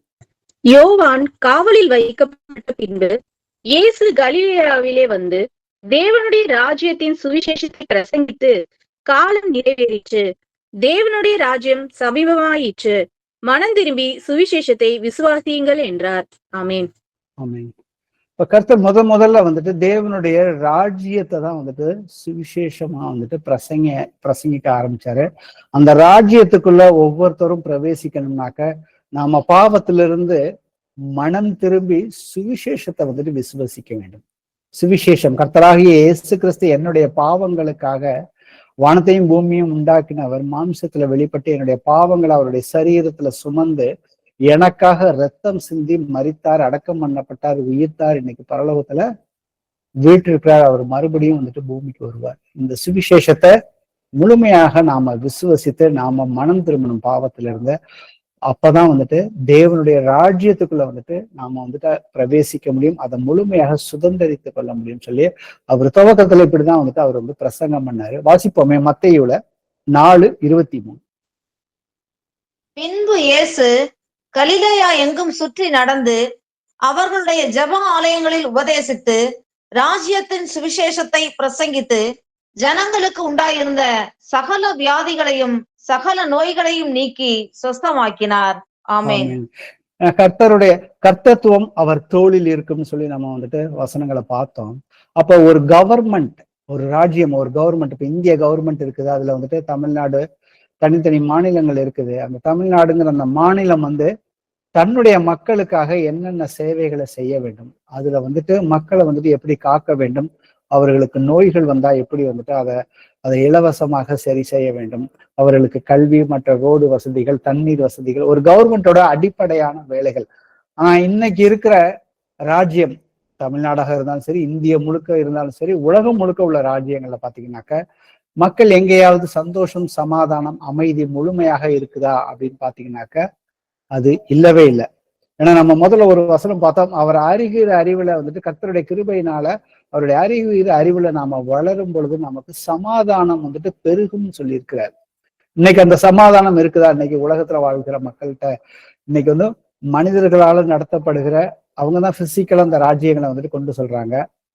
ஆனா எங்கேயுமே அந்த சமாதானம் இல்லை. ஆனா தேவனுடைய ராஜ்யத்துல எப்படி இருக்கும் அப்படிங்கிறத வந்துட்டு தேவனுடைய ராஜ்யத்தை குறித்து ராஜ்யத்தின் சுவிசேஷத்தை பிரசங்கித்து ஜனங்களுக்கு உண்டாயிருந்த சகல வியாதிகளையும் சகல நோய்களையும் நீக்கி சுஸ்தமாக்கினார். சோ இப்படிதான் வந்துட்டு தேவனுடைய ராஜ்யம் அடிப்படையாகவே வந்துட்டு இயங்க ஆரம்பிக்கும் அப்படிங்கிறத கர்த்தர் இங்க வந்துட்டு அவர் வந்து தேவனுடைய ராஜ்யத்தை வெறும் பிரசங்கமா பிரசங்கிக்கிறத விட அதை வந்து பலத்திலையும் வந்துட்டு அவர் வந்துட்டு காண்பித்தார். அதுக்கப்புறம் வாசிப்போமே மத்தேயுல 12:28. நான் தேவனுடைய ஆவியினாலே பிசாசுகளை துரத்துகிறபடியால் தேவனுடைய ராஜ்யம் உங்களிடத்தில் வந்திருக்கிறதே. ஆமீன். ஆமீன். அப்ப கர்த்தர் வந்துட்டு ஒவ்வொரு வியாதிகளையும் பிணியாளிகளையும் பிசாசுகளையும் விரட்டும் பொழுது கர்த்தர் என்ன சொல்றாருன்னா, இதுதான் தேவனுடைய ராஜ்யம், அது உங்களிடத்தில் வந்து இருக்கிறதுன்னு சொல்லியிருக்காரு. இன்னொரு இடத்துல பாத்தீங்கன்னாக்கா, தேவனுடைய ராஜ்யம் இங்கே இருக்குது அங்கே இருக்குன்னு தேடாதீங்க, அது உங்களுக்குள்ளதான் வந்துட்டு இருக்குது. யார் யாரெல்லாம் பரிசுத்த ஆவியை இயேசு கிறிஸ்துவின் ஆவியை பெற்றுக்கொண்டார்களோ அவர்களுக்குள்ளாக இன்னைக்கு தேவனுடைய ராஜ்யத்துக்குள்ளதான் நாம அத்தனை பேருமே இருக்கிறோம். அதை நாம வந்து முழுமையாக வந்துட்டு புரிந்து கொள்ள வேண்டும். அதே போல அவருடைய ஊழியத்தின் முடிவுல என்ன தேவனுடைய ராஜ்யத்தை குறிச்சு எப்படி பிரசங்கம் பண்ணாருங்கிறத குறிச்சு பார்ப்போம். லூக்கால 23:42. இயேசுவை நோக்கி, ஆண்டவரே, நீர் உம்முடைய ராஜ்யத்தில் வரும்போது அடியேனை நினைத்தருளும் என்றான். ஆமென். சோ கர்த்தராகிய இயேசு கிறிஸ்து சிலுவையில மரிக்கும் பொழுது அவரோட 2 கல்வர்கள் இருந்தாங்க. அதுல ஒரு கல்வன் வந்துட்டு அவன் மனம் திரும்பி அவன் கர்த்தர்கிட்ட கேட்கறதே வந்து பாத்தீங்கன்னாக்க, உம்முடைய ராஜ்யத்துல நீங்க வந்து கண்டிப்பா வரப்போறீங்க, அன்னைக்கு வரப்ப என்னை வந்து அந்த ராஜ்யத்துல வரும்பொழுது என்னை நினைத்து கொள்ளுங்கள் அப்படின்னு சொல்லிட்டு அவனுடைய அந்த மனம் மாறுதலையும் அவன் சுவிசேஷத்தையும் அவன் வந்து முழுமையா வந்துட்டு ஏற்றுக்கொண்டு அதை விசுவசிச்சு அவங்க சாட்சியோட வந்துட்டு அறிக்கை செய்கிறான். அப்ப பாத்தீங்கன்னா கடைசியில அவர் மரிக்க போறதுக்கு முன்னாடி கூட அந்த இடத்துல வந்துட்டு தேவனுடைய ராஜ்யத்தை குறிச்சுதான் வந்துட்டு அங்க வந்துட்டு பிரசங்கிக்கப்பட்டது. அதை சாட்சியாக ஏற்றுக்கொண்ட அந்த கல்வனும் வந்துட்டு அந்த ராஜ்யத்துக்குள்ள வந்து பிரவேசிக்கிறாங்க. அடுத்தது வாசிப்போமே மார்க்ல 15:43. கனம் பொருந்திய ஆலோசை காரணம் அரிமத்தியா ஊரானும் தேவனுடைய ராஜ்யம் வர காத்திருந்தவனுமாகிய என்பவன் வந்து பிலாத்துவின் இடத்தில் துணிந்து போய் இயேசுவின் சரீரத்தை கேட்டான். ஆமீன். கர்த்தர் வந்து மரித்ததுக்கு அப்புறம் அங்க யோசேப்பு அவன் வந்துட்டு ஒரு அந்த ஆலோசனைக்காரன், அந்த கனம் பொருந்தி அந்த பரிசேயர்களுடைய அந்த சங்கத்துல வந்துட்டு ஒரு மெம்பரா இருக்கிறான். அவன் வந்துட்டு பாத்தீங்கன்னாக்க தேவனுடைய ராஜ்யம் வர காத்திருந்தவனாக இருக்கிறான். அவன் வந்துட்டு இவர் தான் வந்துட்டு அந்த தேவனுடைய ராஜ்யத்துல கர்த்தர் தான், இவர் தான் கர்த்தர், அவர் தான் மறுபடியும் வரப்போகிறார். அவர் மரித்ததுக்கு அப்புறம் அவருடைய உடலை போய் துணிந்து போய் வந்து பிரார்த்தனை போய் ராஜா கிட்ட போய் தைரியமா போய் அவன் வந்து அந்த தேவனுடைய ராஜ்யத்துக்குரிய காரியங்களை, இதுவும் ஒரு காரியம், இது கர்த்தருக்கு செய்யறேன்னு சொல்லிட்டு அவர் போய் அதை போய் துணிந்து போய் கேட்டு இந்த சரீரத்தை பெற்றுக்கொண்டு அதுக்கப்புறம் வந்துட்டு அதை வந்துட்டு அடக்கம் பண்ணினார்கள். அவர் மரித்ததுக்கு அப்புறம் அதுக்கப்புறம் பாத்தீங்கன்னா இது நடந்தது. அவர் வந்து உயிர்த்ததுக்கு அப்புறம் என்ன நடந்தது? அப்போஸ்தலர்ல 1 அதிகாரத்துல 3வது வசனம் 6வது வசனத்தை வாசிப்போம். அவர் பாடுபட்ட பின்பு 40 நாளளவும் அப்போஸ்தலருக்கு தரிசனமாகி தேவனுடைய ராஜ்யத்துக்குரியவர்களை அவர்களுடனே பேசி அநேகம் அவர்களுக்கு தம்மை உயிரோடு இருக்கிறவராக காண்பித்தார். அப்பொழுது கூடி வந்திருந்தவர்கள் அவரை நோக்கி, ஆண்டவரே, இக்காலத்துல ராஜ்யத்தை இஸ்ரவேலுக்கு திரும்ப கொடுப்பீர் என்று கேட்டார்கள். ஆமென். ஆமென். அப்ப கர்த்தர் வந்துட்டு உயிரோட வந்ததுக்கு அப்புறமும் பாத்தீங்கன்னாக்க 40 நாள் அளவுமே அவர் தன்னுடைய சீஷர்கள் அப்போஸ்தலர்களோட இருந்த பொழுது அவர் தேவனுடைய ராஜ்யத்திற்குரியவைகளை மாத்திரமே வந்துட்டு அவர் வந்துட்டு அவர்களுடன் வந்து பேசி கொண்டிருந்தார். அதை வந்துட்டு தெளிவான திருஷ்டாந்தங்களால அவர்களுக்கு தம்மை உயிரோடு இருக்கிறவராக காண்பித்தார்னு போட்டிருக்காரு. அவர் பரலோகத்துக்கு மேல போகிறதுக்கு முன்னாடி கூட அங்க இருந்தவங்க கேட்கிறாங்க, நீங்க இந்த ராஜ்யத்தை இந்த காலத்துல தான் கொடுக்க போறீங்களா அப்படின்னு வந்து கேட்கிறாரு. அப்ப அவங்க வந்துட்டு ஒவ்வொருத்தருக்கும் வந்துட்டு அந்த ராஜ்யம் தான், கர்த்தருடைய ராஜ்யத்தை வந்துட்டு எதிர்பார்த்து கொண்டு இருக்கிற மக்களா தான் இருக்கிறாங்க. அவருடைய நியாய தீர்ப்புலையும் பாத்தீங்கன்னாக்க, நீங்க இந்த காரியங்கள்லாம் செய்திருக்கிறீங்க. அந்த வெள்ளாடு செம்மறி ஆடாக அவர் பிரிக்கும் பொழுது அந்த செம்மறி ஆடு வலதுபுறத்துல இருக்கிறவங்களை பார்த்து நீங்க வந்துட்டு பிதா உங்களுக்காக ஆயத்தம் பண்ணி இருக்கிற ராஜ்யத்துக்குள்ள பிரவேசிங்கிறார். அந்த ராஜ்யம் வந்துட்டு இன்னைக்கு வந்து பிசிக்கலா கிடையாது, ஆனா வந்துட்டு பிசிக்கலா வந்துட்டு கர்த்தருடைய வருகையின் போது அவர் நேரடியாக அவரே ஆளுகை செய்ய போறாருன்னு சொல்லியிருக்கிறாரு. அதுக்கப்புறம் பாத்தீங்கன்னா இந்த ராஜ்யத்தை குறித்து தன்னுடைய சீஷர்களை வந்துட்டு எப்படி வந்துட்டு அவர் வந்துட்டு அணுதினம் பிராக்டிக்கலா வந்துட்டு அவர் வந்துட்டு ட்ரெயின் பண்ணாரு. லூக்கா 9வது அதிகாரத்துல முதல் வசனம் வாசிப்போம். அவர் தம்முடைய 12 சீஷரையும் வரவழைத்து சகல பிசாசுகளையும் துரத்தவும் வியாதியுள்ளவர்களை குணமாக்கவும் அவர்களுக்கு வல்லமையும் அதிகாரமும் கொடுத்து மீன் ஆமென். அப்ப அவருடைய 12 சீஷர்கள் தான் எங்க போனாலும், ஏசப்பா எங்க போனாலும் அவர் அந்த 3 வருஷமும் வந்துட்டு அவர் கூடவே வந்துட்டு இருந்தாங்க. அவருடைய தங்கி, அவருடைய சாப்பிட்டு, அவருடைய உறங்கி எல்லா காரியத்திலுமே கூடவே இருந்தவர்கள் அவர்கள் தான். அந்த 12 பேத்துக்கும் வந்துட்டு அவர் வந்துட்டு தான் செய்த காரியங்களை எப்படி வந்து சுவிசேஷத்தை வந்துட்டு பிரசங்கித்தார், தேவனுடைய ராஜ்யத்தை பிரசங்கித்தாரோ அதை வந்து அவர்களுக்கு செய்வதற்கு அவர் வந்து பழக்கிவிட்டார். அதற்கு வந்துட்டு அவர் சகல அதிகாரங்களையும் அவர் வந்துட்டு கொடுக்குறாரு. அதுக்கப்புறம் வந்துட்டு தனிப்பட்ட முறையில தனிப்பட்ட சீஷர்களை வந்துட்டு அவர் வந்துட்டு எப்படி வந்துட்டு ட்ரெயின் பண்ணார். லூக்கால 9வது அதிகாரத்துல 59, 60 வாசிப்போம். வேறொருவனை அவர் நோக்கி, என்னை பின்பற்றி வா என்றார். அதற்கு அவன், ஆண்டவரே, முன்பு நான் போய் என் தகப்பனை அடக்கம் பண்ண எனக்கு உத்தரவு கொடுக்க வேண்டும் என்றான். அதற்கு இயேசு, மரித்தோர் தங்கள் மரித்தோரை அடக்கம் பண்ணட்டும், நீ போய் தேவனுடைய ராஜ்யத்தை குறித்து பிரசங்கி என்றார். ஆமென். சோ இந்த வசனத்துல பாத்தீங்கன்னாக்க ஒரு சீஷன் வந்துட்டு அங்க வந்துட்டு கர்த்தர் வந்துட்டு பிரசங்கிக்கிறத பார்த்துட்டு அவன் வந்துட்டு கர்த்தர் வந்து கூப்பிடுறாரு, நீ என்னை வந்துட்டு பின்பற்றி வா அப்படின்னு சொன்னோடனே அவன் சொல்றான், எனக்கு வந்து வீட்டுல அப்பா இறந்துட்டாரு, முதல்ல நான் அவரை அடக்கம் பண்ணிட்டு அப்புறம் நான் வரேன்னு சொன்னதுக்கு அப்புறம் கர்த்தர் வந்து நீங்க என்ன சொல்றாரு, மரித்தோர் தங்கள் மரித்தோரை அடக்கம் பண்ணட்டும், நீ போய் தேவனுடைய ராஜ்யத்தை குறித்து பிரசங்கி அப்படிங்கிறாரு.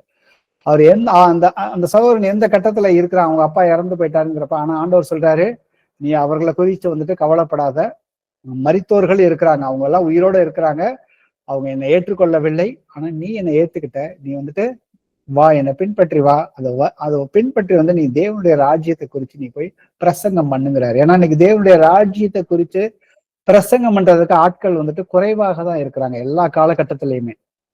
அதனாலதான் கர்த்தர் வந்துட்டு எப்பேற்பட்ட இந்த சகோதரனுடைய அவங்க அப்பா இறந்து போன டைம்ல கூட அவர் வந்துட்டு கூப்பிடுறாரு. அப்போ வந்துட்டு நம்மளுடைய முதல் பிரயாசம் வந்து எதற்கு இருக்குன்னா, தேவனுடைய ராஜ்யத்தை குறிச்சும் அதை எப்படி நாம வந்துட்டு பிரசங்கம் பண்ணணும், அதை வந்துட்டு வல்லமையோடு எப்படி வந்துட்டு பிரசங்கம் பண்ணணும், இதை குறித்து நாம வந்துட்டு கருத்தாய் இருக்கணும். அதுக்குதான் வந்துட்டு முன்னுரிமை கொடுக்கணுங்கிறதுக்காக தான் கர்த்தர் வந்து இந்த இடத்துல வந்துட்டு இந்த வசனத்தை வந்து வச்சிருக்காரு. லூக்கா 10:1 வாசிப்பாங்க. இவைகளுக்கு பின்பு கர்த்தர் வேறே 70 பேரை நியமித்து தாம் போகும் சகல பட்டணங்களுக்கும் இடங்களுக்கும் அவர்களை தமக்கு முன்னே 2 பேராக அனுப்பினார். ஆமென். ஆமென். சோ தன்னுடைய சீஷர்களுக்கு மாத்திரம், அந்த 12 அப்போஸ்தலர்களுக்கு மாத்திரம் அவர் கற்றுக் கொடுக்கவில்லை, மற்ற அங்க 70 பேரின் அநேகருக்கும் வந்துட்டு அவர் வந்து கற்றுக் கொடுத்தாரு. அதுல ஒரு சில எடுத்துக்காட்டுகள் தான் இங்க இருக்குது. 70 பேர்த்த 2 அவர் தனியா அனுப்பல, 2 பேரா தான் வந்துட்டு அவங்களை அனுப்புறாரு.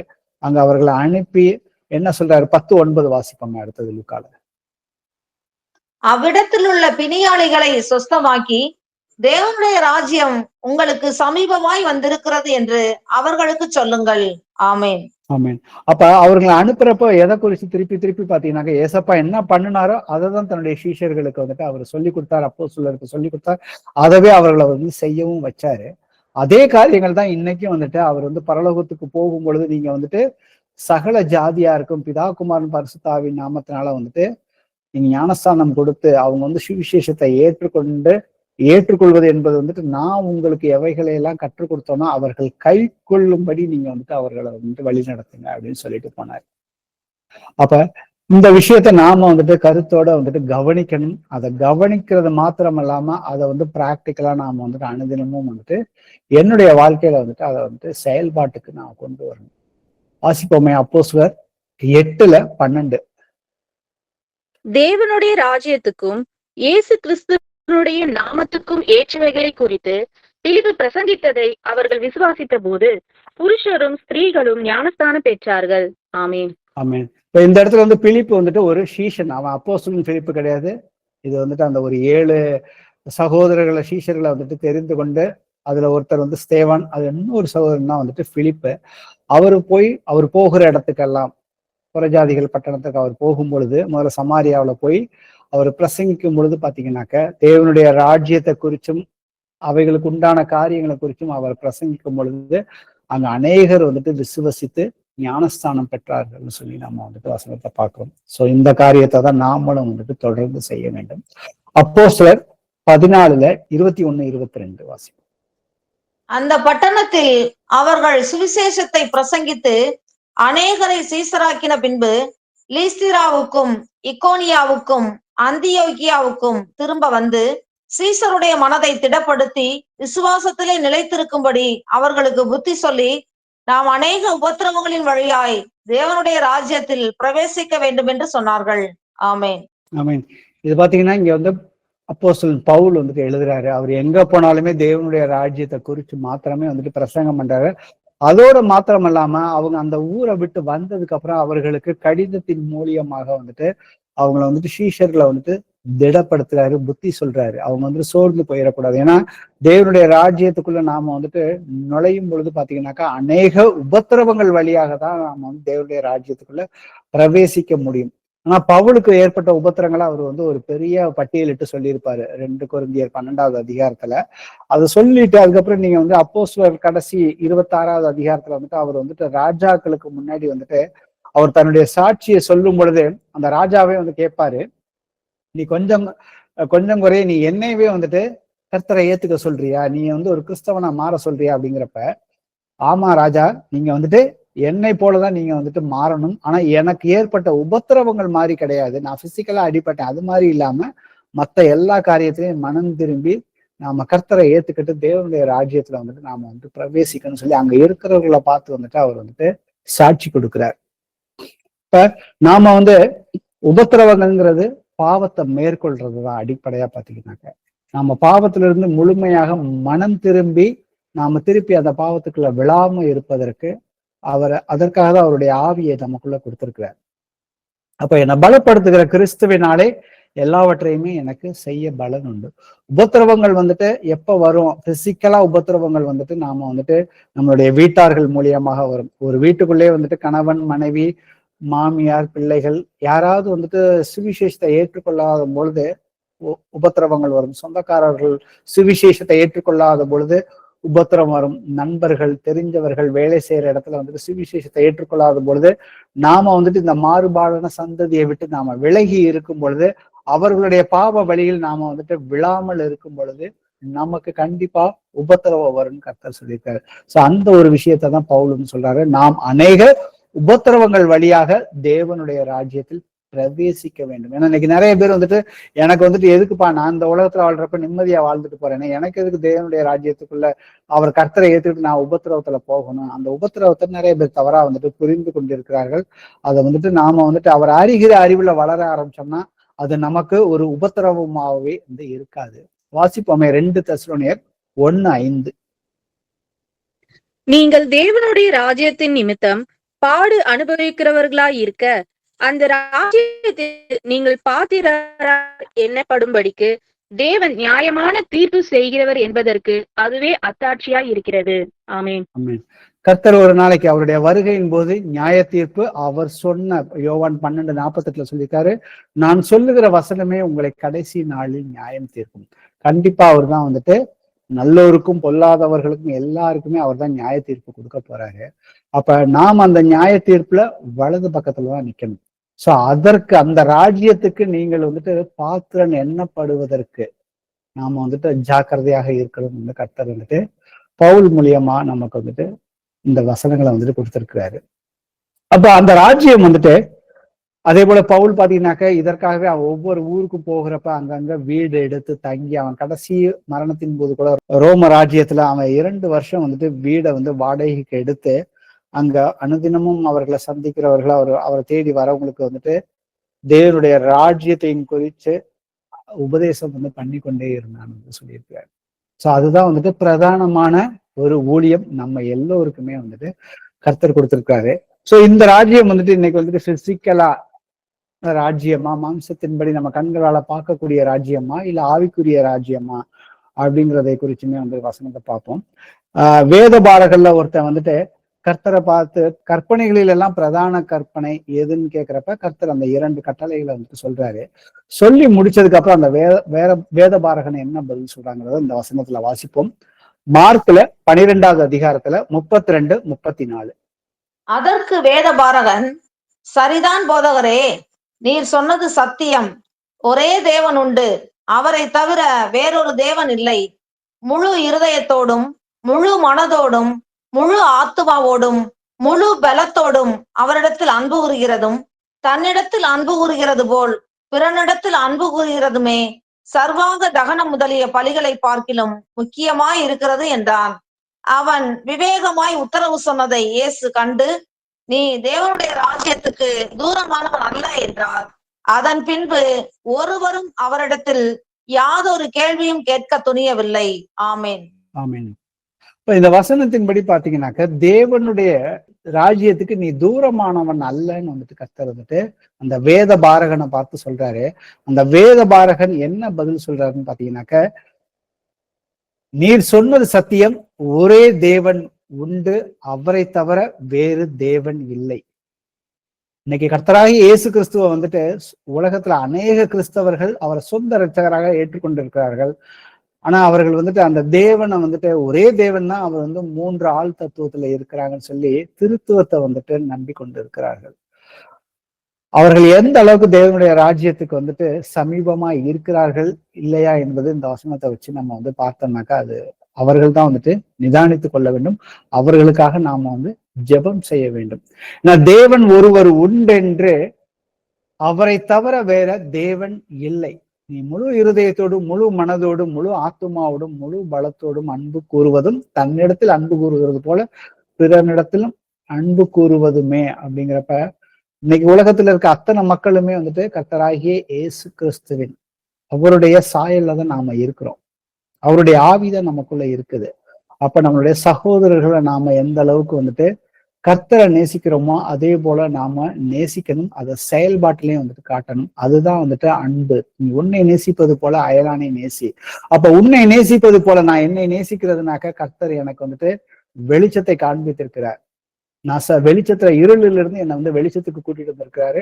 நான் வந்து இனிமே வந்துட்டு இருள்ல நடக்காத காரியங்களை குறித்து அனுதினமும் எனக்கு வந்துட்டு போதித்து கொண்டிருக்காரு.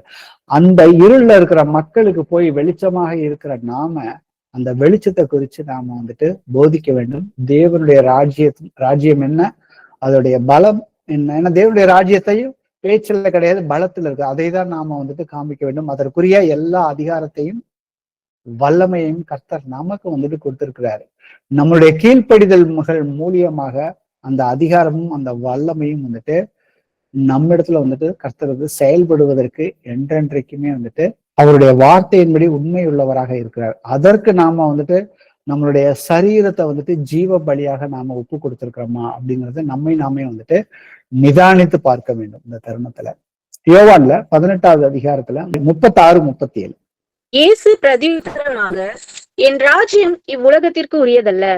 என் ராஜ்யம் இவ்வுலகத்திற்கு உரியதானால் நான் யூதரிடத்தில் ஒப்பு கொடுக்கப்படாதபடிக்கு என் ஊழியக்காரர் போராடி இருப்பார்களே. இப்படி இருக்க என் ராஜ்யம் இவ்விடத்திற்கு உரியது அல்ல என்றார். அப்பொழுது பிலாத்து அவரை நோக்கி, அப்படியானால் நீ ராஜாவோ என்றான். இயேசு பிரதியுத்தரமாக, நீ சொல்லுகிறபடி நான் ராஜாதான். சத்தியத்தை குறித்து சாட்சி கொடுக்க நான் பிறந்தேன். இதற்காகவே இந்த உலகத்தில் வந்தேன்.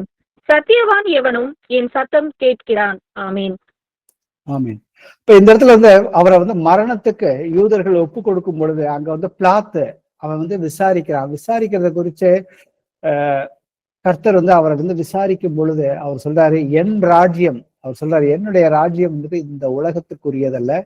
என் ராஜ்யம் இவ்வுலகத்துக்குரியதாக இருந்தால் நான் வந்துட்டு யூதர்களிடத்துல ஒப்பு கொடுத்திருக்க மாட்டேனே. என்னுடைய ஊழியக்காரர்கள், என்னுடைய வான சேனைகள் வந்துட்டு எனக்காக போராடி இருப்பார்கள் சொல்லியிருக்கிறாரு. என்னுடைய ராஜ்யம் இப்போதைக்கு இங்க கிடையவே கிடையாது, பிசிக்கலா இல்லை அப்படிங்கிறத சொல்றாரு. என்னுடைய ராஜ்யம் வந்துட்டு ஆவிக்குரிய வந்த ராஜ்யம் தான். அந்த கண்ணுக்கு தெரியாத அந்த பிசாசுகளை எப்படி வந்துட்டு ஒரு மனிதனுக்குள்ளாக வந்துட்டு அவர் வந்து விரட்டினாரு. வியாதிகளை சுகப்படுத்தும் பொழுது அது எப்படி வந்துட்டு அவனை விட்டு புறப்பட்டது. கண்ணு தெரியாதவங்க, காது கேட்காதவங்க, இறந்தவர்களையும் அவரை வந்துட்டு கர்த்தர் வந்துட்டு எப்படி வந்துட்டு எழுப்பினார் என்பதை குறித்து நாம வந்துட்டு பார்த்தோம். அப்ப அதனாலதான் கர்த்தர் சொல்றாரு, என்னுடைய ராஜ்யம் வந்துட்டு இவ்வுலகத்திற்குரியது அல்ல அப்படின்னு சொல்லியிருக்காரு. அப்ப நான் சொல்லுகிறபடி, ஆனா திருப்பி கேட்கிறாரு, நீங்க தான் ராஜாவான்னு கேட்கிறாரு. ஆமா, நான் தான் ராஜான்னு ஆண்டவர் சொல்றாரு நேரடியாவே. எதற்கு ராஜா? சத்தியத்தை குறித்து சாட்சி கொடுக்க நான் பிறந்தேன். அதற்காக தான் வந்துட்டு நான் வந்து இந்த உலகத்திற்கே வந்தேன். சத்தியவான் எவனும் என் சத்தம் கேட்கிறான். அப்ப நம்மை நாம கேள்வி கேட்க வேண்டியதான். நான் வந்துட்டு இந்த வசனத்தின்படி சத்தியவான் எவனும் நான் வந்து சத்தியம் உள்ளவருக்குள்ளாக இருக்கிறேனா? சத்தியம் எனக்குள்ள இருக்குதா? அப்ப எனக்குள்ள சத்தியம் வந்து இருந்துச்சுனாக்க, கர்த்தர் எனக்குள்ள இருந்தாருன்னா அவருடைய சத்தத்தை கேட்டு அதன்படி நடக்கிறேனா இல்லையா அப்படிங்கிறத நம்மை நாமே வந்துட்டு நிதானித்து கொள்ள வேண்டும். நான் கர்த்தர் வந்துட்டு ராஜ்யத்தை வந்துட்டு சுதந்திரித்துக் கொள்ளுங்கள் வந்து சொல்லியிருக்காரு. வெளிப்படுத்துற விசேஷம் 2:26, 27 வாசிப்போம். ஜெயம் கொண்டு முடிவு பரியந்தம் என் கிரியைகளை கை கொள்ளுகிறவன் எவனோ அவனுக்கு நான் என் பிதாவினிடத்தில் அதிகாரம் பெற்றது போல ஜாதிகள் மேல் அதிகாரம் கொடுப்பேன். அவன் இருப்புக்கோலால் அவர்களை ஆளுவான். அவர்கள் மண்பாண்டங்களைப் போல நொறுக்கப்படுவார்கள். ஆமேன். ஆமீன். அப்ப கர்த்தர் வந்துட்டு இந்த அதிகாரத்தை தான் நமக்கு வந்துட்டு கொடுத்திருக்கிறார். அவர் வந்து எப்படி வந்துட்டு பூமிக்கு வரும் பொழுது பிதாவிடத்துல அதிகாரம் பெற்றது போல நாமளும் இன்னைக்கு வந்துட்டு அவருடைய நாமத்தின் மேல வந்துட்டு விசுவாசம் வைக்கிறப்ப அந்த அதிகாரத்தையும் அந்த வல்லமையும் நமக்கு வந்துட்டு கொடுத்திருக்கிறாரு. அதனாலதான் வந்துட்டு என் கிருகைகளை முடிவு பரியந்தம் ஜெயம் கொண்டு கர்த்தர் சொல்ற பாவத்தை நீ வந்துட்டு மேற்கொள்ளணும். அவருடைய ஆவியினால நாம வந்துட்டு மேற்கொள்ள முடியும்னு கர்த்தர் சொல்லியிருக்காரு. முடிவு பரியந்தம் மட்டும், கடைசி வரைக்கும் நாம எந்த ஒரு காரியத்திலையும் வந்துட்டு பின்வாங்க கூடாது. முடிவு பரியந்தம் என் கிருகைகளை கை கொள்ளுகிறவன் எவனோ அப்படின்னு கர்த்தர் சொல்லியிருக்கிறார். அப்ப நமக்கு எல்லாவற்றையுமே வந்துட்டு கர்த்தர் வந்துட்டு கொடுத்திருக்கிறார். அதை நாம வந்துட்டு அவர் அறிகிற அறிவுல நாம வந்துட்டு வளரும் பொழுது அதை ஒவ்வொரு காரியங்களையும் நாம வந்துட்டு எப்படி கர்த்தருக்குள்ளாக இருந்து செய்ய முடியும், அதை வந்துட்டு நாம வந்து செய்து பார்க்க வேண்டும். அவருடைய கிருபையை பெற்று நாம அனுதினமும் வந்துட்டு சமாதானத்திலையும் சந்தோஷத்திலையும் நாம வந்து அவருடைய ராஜ்யத்துக்குள்ள இருக்கிறவங்களுக்கு வந்துட்டு அவர் கொடுக்கிற சமாதானம் வந்து இந்த உலகத்தார் யாருமே கொடுக்க முடியாதுன்னு கர்த்தர் வந்து சொல்லியிருக்கிறாரு. எபிரேயர்ல 12:28 வாசிப்போங்க. ஆதலால் அசைவில்லாத ராஜ்யத்தை பெறுகிறவர்களாகிய நாம் பயத்தோடும் பக்தியோடும் தேவனுக்கு பிரியமாய் ஆராதனை செய்யும்படி கிருபையை பற்றி கொள்ள கடவோம். ஆமீன். ஆமீன். அப்ப நம்மளுடைய ராஜ்யம் வந்துட்டு கர்த்தர்ட்ட இருந்து நாம வந்து பெற்றுக்கொள்ளக்கூடிய ராஜ்யம் வந்துட்டு அசைவில்லாத ராஜ்யத்தை தான் நாம வந்துட்டு பெற்றுக்கொள்ள போகிறோம். இன்னைக்கு இருக்கிற ராஜ்யங்கள்லாம் 4 வருஷத்துக்கு ஒரு தடவை 5 வருஷத்துக்கு ஒரு தடவை வந்துட்டு ராஜ்யங்கள் வந்துட்டு இன்னைக்கு மனிதனுடைய ராஜ்யங்கள் மாறிக்கொண்டே இருக்கிறது. ஏகப்பட்ட பிரச்சனைகள் வருது. ஆனா கர்த்தர் நமக்கு கொடுக்க போற ராஜ்யமும் வந்துட்டு பாத்தீங்கன்னா அசைவில்லாத ராஜ்யத்தை அவர் இலவசமா வந்துட்டு கொடுக்குறாரு. அப்ப நாம கர்த்தருக்கு பயப்படுகிற பயம், அந்த பாவத்தை நாம எந்த அளவுக்கு வெறுக்கணும் அப்படிங்கிறது. ஏன்னா நம்ம வந்துட்டு அந்த பாவத்தை நாம வெறுக்கதான் வந்துட்டு கர்த்தர் மேல நாம வந்துட்டு கர்த்தருக்கு பிரியமான ஆராதனை நாம வந்துட்டு செய்ய முடியும். அவருடைய கிருபை இருக்குது. அந்த கிருபையை வந்துட்டு நாம என்றென்றும் பற்றி கொள்ள வேண்டும். அதை விட்டு விடக்கூடாது. சோ யாரெல்லாம் தேவனுடைய ராஜ்யத்துக்குள்ள வந்துட்டு பிரவேசிக்க முடியாது அப்படிங்கறத குறிச்சும் பார்ப்போம். கலாத்தியர்ல 5வது அதிகாரத்துல 19-21 வரைக்கும். மாம்சத்தின் கிரியைகள் வெளியரங்கமாய் இருக்கின்றன. அவையாவன உபச்சாரம், வேசித்தனம், அசுத்தம், காமவிகாரம், விக்கிரகாராதனை, பில்லி சூனியம், பகைகள், விரோதங்கள், வைராக்கியங்கள், கோபங்கள், சண்டைகள், பிரிவினைகள், மார்க்கபேதங்கள், பொறாமைகள், கொலைகள், வெறிகள், களியாட்டுகள் முதலானவைகளே. இப்படிப்பட்டவைகளை செய்கிறவர்கள் தேவனுடைய ராஜ்யத்தை சுதந்தரிப்பதில்லை என்று முன்னே நான் சொன்னது போல இப்பொழுது உங்களுக்கு சொல்லுகிறேன். ஆமேன். ஆமேன். அப்ப இந்த மாதிரியான மாம்சத்தின் கிருகைகள் எல்லாம் நமக்குள்ள வந்துட்டு இன்னமும் கர்த்தருடைய ஆவியை பெற்றுக்கொண்டு நமக்குள்ள வந்துட்டு இருக்குதுன்னா, ஏன்னா இந்த இடத்துல பாத்தீங்கன்னா கலாத்தியருக்கு தான் அவர் எழுதியிருக்கிறாரு. கலாத்தியர் 1 அதிகாரத்துல இருந்து நீங்க வாசிச்சு பாத்தீங்கன்னா அவர்கள் கர்த்தருடைய ஆவியை பெற்று கொண்டதுக்கு அப்புறம் மாம்சத்தின் கிருகைக்குள்ள போயிட்டு அவர்கள் வந்துட்டு யூத மார்க்கத்தின்படி விருத்த சேதனம் அவர்கள் வந்து பண்ணிக்கொள்வாங்க. அப்ப பாத்தீங்கன்னா 3வது அதிகாரத்துல புத்தி இல்லாத கலாத்தியர்ன்னு சொல்லி ஒரு கடுமையான வார்த்தையை பயன்படுத்தி அவர் வந்துட்டு சத்தம் போடுறாரு. அந்த இடத்துல பவுல் வந்துட்டு ஆவியானவர் பவுல் மூலியமா பேசுறாரு. அப்ப நீங்க வந்துட்டு எதனால ஆவியை வந்துட்டு பெற்றீங்க? விசுவாசத்தினால பெற்றீங்களா இல்ல வந்துட்டு விருத்த சேதனத்தினால நீங்க வந்துட்டு பெற்றீங்களான்னு சொல்லி கேட்டுட்டு அதுக்கப்புறம் நமக்குள்ள இன்னமும் அவருடைய ஆவியை பெற்று கொண்டதுக்கு அப்புறம் இந்த மாதிரியான மாம்ச கிரியைகள்ல நாம வந்துட்டு முழுமையா அதுல வந்துட்டு ஈடுபட்டு கொண்டு இருந்தோம்னாக்க நாம யாருமே வந்துட்டு அவருடைய ராஜ்யத்துக்குள்ள வந்துட்டு கண்டிப்பா வந்துட்டு சுதந்திரிப்பதில்லைன்னு தான் வந்து சொல்லியிருக்காரு. ஏன்னா கர்த்தர் வந்துட்டு பாத்தீங்கன்னா மத்தேயு நம்ம முதல் வசனம் வாசிச்சோம், நீ வந்து அந்த தேவனுடைய ராஜ்யத்தை என் பிதாவினால் உங்களுக்காக ஆயத்த பண்ணிட்டு இருக்கிற ராஜ்யத்தை சுதந்திரித்துக் கொள்ளுங்கள் தான் வந்து கர்த்தர் சொல்லியிருப்பாரு. இந்த இடத்துல மாம்சமான கிரிகைகள், எனக்குள்ள அவருடைய ஆவி இருக்கு, இன்னமும் மாம்சமான கிரிகைகள் ரெண்டுமே இருந்துச்சுனாக்கா ஒருத்தர் வந்து உலகத்துக்கும் தேவனுக்கும் ஊழியம் செய்ய முடியாதுன்னு வந்து கர்த்தர் சொல்லியிருக்கிறார். அப்ப தேவனுடைய ராஜ்யத்தை சுதந்திரிப்பதில்லை என்று முன்னே கர்த்தர் துவக்கத்துல இருந்து ஆதியிலிருந்து இன்னைக்கு வரைக்கும் அதை தான் சொல்றாரு. முன்னே சொன்னது போல இப்பொழுதும் உங்களுக்கு சொல்லுகிறேன். ஏசப்பா இதைதான் நமக்கு வந்துட்டு வெளிப்படுத்திக்கிட்டே வந்துட்டு கர்த்தருக்கு சித்தம் இல்லாத அந்த மாம்ச சிந்தையான காரியங்கள் என்னுடைய சரீரத்துல இடம் பெற்று கொண்டிருக்கிறதா, என்னுடைய சிந்தனைகளுக்குள்ள வந்து அது செயலாக மாறிக்கொண்டிருக்கிறதா அப்படின்னாக்கா அதை எல்லாவற்றையுமே நாம வந்துட்டு நீக்கி போட வேண்டும் வந்து கர்த்தர் வந்து சொல்லியிருக்கிறாரு. அதை வந்து ஒரு திருஷ்டாந்தமாக அவர் வந்துட்டு ஒரு ஊமை வழியா சொல்லியிருப்பாரு. நமக்கு தெரிஞ்ச ஊமை தான் இந்த ஊமை. விதை, கோதுமை விதையை குறிச்ச வந்து நல்ல விதையை குறிச்ச அந்த ஊமையை தான் வந்து சொல்லியிருப்பாரு. மத்தேயுல 13வது அதிகாரத்துல பாத்தீங்கன்னாக்க 24ல இருந்து நான் வாசிக்கிறேன். வேறு ஒரு ஊமையை அவருக்கு சொன்னார். பரலோக ராஜ்யம் தன் நிலத்தில் நல்ல விதையை விதைத்த மனுஷனுக்கு ஒப்பாய் இருக்கிறது. மனுஷர் நித்திரை பண்ணுகையில் அவனுடைய சத்துரு வந்து களைகளையுமே கோதுமைக்குள் களைகளை விதைத்து விட்டு போனான். பயிரானது வளர்ந்து கதிர்விட்ட பொழுது களைகளும் காணப்பட்டது. வீட்டு எஜமானுடைய வேலைக்காரர் அவனிடத்தில் வந்து, ஆண்டவனே, நீர் உமது நிலத்தில் நல்ல விதையை விதைத்தீர் அல்லவா, பின்னே அதில் களைகள் எப்படி உண்டானது என்றார்கள். அதற்கு அவன், சத்துரு அதை செய்தான் என்றான். அப்பொழுது வேலைக்காரர், நாங்கள் போய் அவைகளை பிடுங்கி போட உமக்கு சித்தமா என்று கேட்டார்கள். அதற்கு அவன், வேண்டாம், களைகளை பிடுங்கும் பொழுது நீங்கள் கோதுமையையும் கூட வேரோடை பிடுங்காதபடிக்கு இரண்டையும் அறுப்பு மட்டும் வளர விடுங்கள். அறுப்பு காலத்தில் நான் அறுக்கிறவர்களை நோக்கி, முதலாவது களைகளை பிடுங்கி அவைகளோடு சுட்டரிக்கிறதுக்கு கட்டுகளாக கட்டுங்கள், கோதுமையையோ என் களஞ்சியத்தில் சேர்த்து வையுங்கள் என்பேன் என்று சொன்னான். கர்த்தர் பாத்தீங்கன்னாக்க இதை வந்துட்டு ஒரு ஓமையாதான் வந்துட்டு அந்த தேவனுடைய ராஜ்யத்துக்குரிய காரியங்களை குறித்து அந்த ஓமையை சொல்லிட்டு அவரு திருப்பி வந்து அதற்குரிய விளக்கத்தை வந்து சொல்றாரு. வாசிப்போமே, மத்தேயுல 13வது அதிகாரத்துல 37ல இருந்து 43 வரைக்கும். அவர் பிரதியுத்தரமாக, நல்ல விதையை விதைக்கிறவன் மனுஷகுமாரன், நிலம் உலகம், நல்ல விதை ராஜ்யத்தின் புத்திரர், களைகள் பொல்லாங்கனுடைய புத்திரர், அவைகளை விதைக்கிற சத்துரு பிசாசு. அறுப்பு உலகத்தின் முடிவு, அறுக்கிறவர்கள் தேவதூதர்கள். ஆதலால் களைகளை சேர்த்து அக்கினியால் சுட்டெரிக்கிறது போல இவ்வுலகத்தின் முடிவிலே நடக்கும். மனுஷகுமாரன் தம்முடைய தூதர்களை அனுப்புவார். அவர்கள் அவருடைய ராஜ்யத்தில் இருக்கிற சகல இடரல்களையும் அக்கிரம் செய்கிறவர்களையும் சேர்த்து அவர்களை அக்கினி சூளையிலே போடுவார்கள். அங்கே அழுகையும் பற்கடிப்பும் உண்டாயிருக்கும். அப்பொழுது நீதிமான்கள் தங்கள் பிதாவின் ராஜ்யத்திலே சூரியனை போல பிரகாசிப்பார்கள். கேட்கிறதற்கு காதுள்ளவன் கேட்க கடவன். ஆமென். ஆமென். அப்ப இந்த வசனத்தின்படி பாத்தீங்கன்னாக்க நல்ல விதை விதைக்கிறவன் மனுஷகுமாரன். சோ ஏசப்பா நமக்கு சிலுவையில சென்று எல்லா காரியங்களையுமே வந்துட்டு அவர் வந்துட்டு செய்து முடித்து விட்டார்.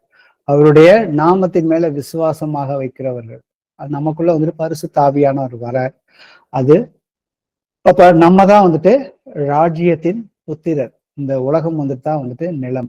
இதை நாம வந்துட்டு புரிந்து கொள்ள வேண்டும். நாம வந்துட்டு களைகளை போகல. ஏன்னா பிசாசானவன் எப்பொழுது, ஏன்னா நமக்கு ஒரு எதிரி இருக்கிறான், அவன் எப்பொழுது நம்மளை வந்துட்டு விழுங்கலாமோ என்று சுற்றி கொண்டே எப்பொழுதுமே இருக்கிறான். நான் களைகள் வந்துட்டு பொல்லாங்கனுடைய புத்திரர்னு வந்து சொல்லியிருக்காரு. பிசாசினுடைய பிள்ளைகள், கர்த்தரை ஏற்றுக்கொள்ளாதவர்கள், ஏற்றுக்கொண்டும் சத்தியத்தின்படி நடக்காதவர்கள் எத்தனையோ பேர். இவர்கள் எல்லாருமே வந்துட்டு பிசாசின் வழியில் நடக்கிறவர்கள். அவர்கள் வந்துட்டு கண்டிப்பா வந்துட்டு ராஜ்யத்துல இருக்கிற பிள்ளைகளுக்கு எப்பொழுதுமே இடர்கள் ஏதாவது ஒரு வழியில வந்துட்டு உண்டாக்கி கொண்டுதான் இருப்பார்கள். அதை நாம தான் வந்துட்டு நிதானித்து கொள்ள வேண்டும். ஏன்னா களைகள் வந்துட்டு எப்பொழுதுமே வந்துட்டு அது வளர்ந்துகிட்டே, அது எப்பொழுதுமே அந்த அந்த நிலத்துல வந்துட்டு ஒரு பயிரிடுற நிலத்துல பாத்தீங்கன்னாக்க அந்த களைகள் இருந்து கொண்டேதான் இருக்கு. ஆனா கர்த்தர் இதை வந்துட்டு அழகா ஒரு ஓமையா சொல்லியிருக்காரு. களைகளை வந்துட்டு பின்னாடி வந்துட்டு நம்ம இப்ப போய் நம்ம களைகளை பிடுங்க போனீங்கன்னாக்கா நீங்க வந்துட்டு அந்த நல்ல விதையும் வந்துட்டு அது அந்த நல்ல கதிர்களை நீங்க வந்துட்டு பிடுங்கிருவீங்க அப்படின்னு சொல்லியிருக்காரு. அப்ப கலைகள் நம்ம கூட தான் இருக்கும். ஆனா நாம தான் வந்துட்டு நிதானிக்க வேண்டும். அதை எப்படி நிதானிக்க முடியும்? இன்னொரு இடத்துல வந்துட்டு விதையை வந்துட்டு வசனம்னு சொல்லியிருக்கிறாரு. அந்த வசனம் நம்மளுடைய இருதயத்துக்குள்ள போக போக நாம வந்து 30, 60, 100 பலன் கொடுப்போம்னு சொல்லி இதே மத்தேயு 13வது அதிகாரத்திலையும் வந்துட்டு உண்மையாக வந்துட்டு நிறைய வந்துட்டு சொல்லியிருப்பாரு. அப்ப ராஜ்யத்தின் புத்திரர்களை வந்துட்டு கர்த்தர் வந்துட்டு எங்க இருந்து கொண்டு வந்திருக்கிறாரு? வெளியில இருந்து இருளின் அதிகாரத்தில் இருந்து வெளியில கொண்டு வந்திருக்கிறாரு. ஏன்னா இன்னைக்கு ராஜ்யத்துல இன்னைக்கு நாம பிசிக்கலான ஒரு ராஜ்யத்துல கண் பார்க்கிற மாதிரி ஒரு ராஜ்யத்துல இல்ல. நாம இருக்கிற ராஜ்யமும் மனிதர்களுடைய ஆளுகை செய்கிற ராஜ்யத்துலதான் இருக்கிறோம். ஆனா நம்ம ஆவிக்குரிய தேவனுடைய ராஜ்யத்துக்குள்ள ஒரு பிரதிநிதியாக நாம இருக்கிறோங்கிறத நாம வந்து மறந்துடக்கூடாது. அதுக்கு கர்த்தர் நம்மளை வந்து இந்த ராஜ்யத்துக்குள்ள எப்படி கொண்டு வந்தாரு, அந்த ராஜ்யத்துக்குள்ள இருக்கிற ஆசீர்வாதங்கள் நாம என்னென்ன பெற்றுக்கொண்டோம் அப்படிங்கிறதையும் வாசிப்போம். கொலோசியர்ல 1 அதிகாரத்துல 13, 14 வாசிப்போம்.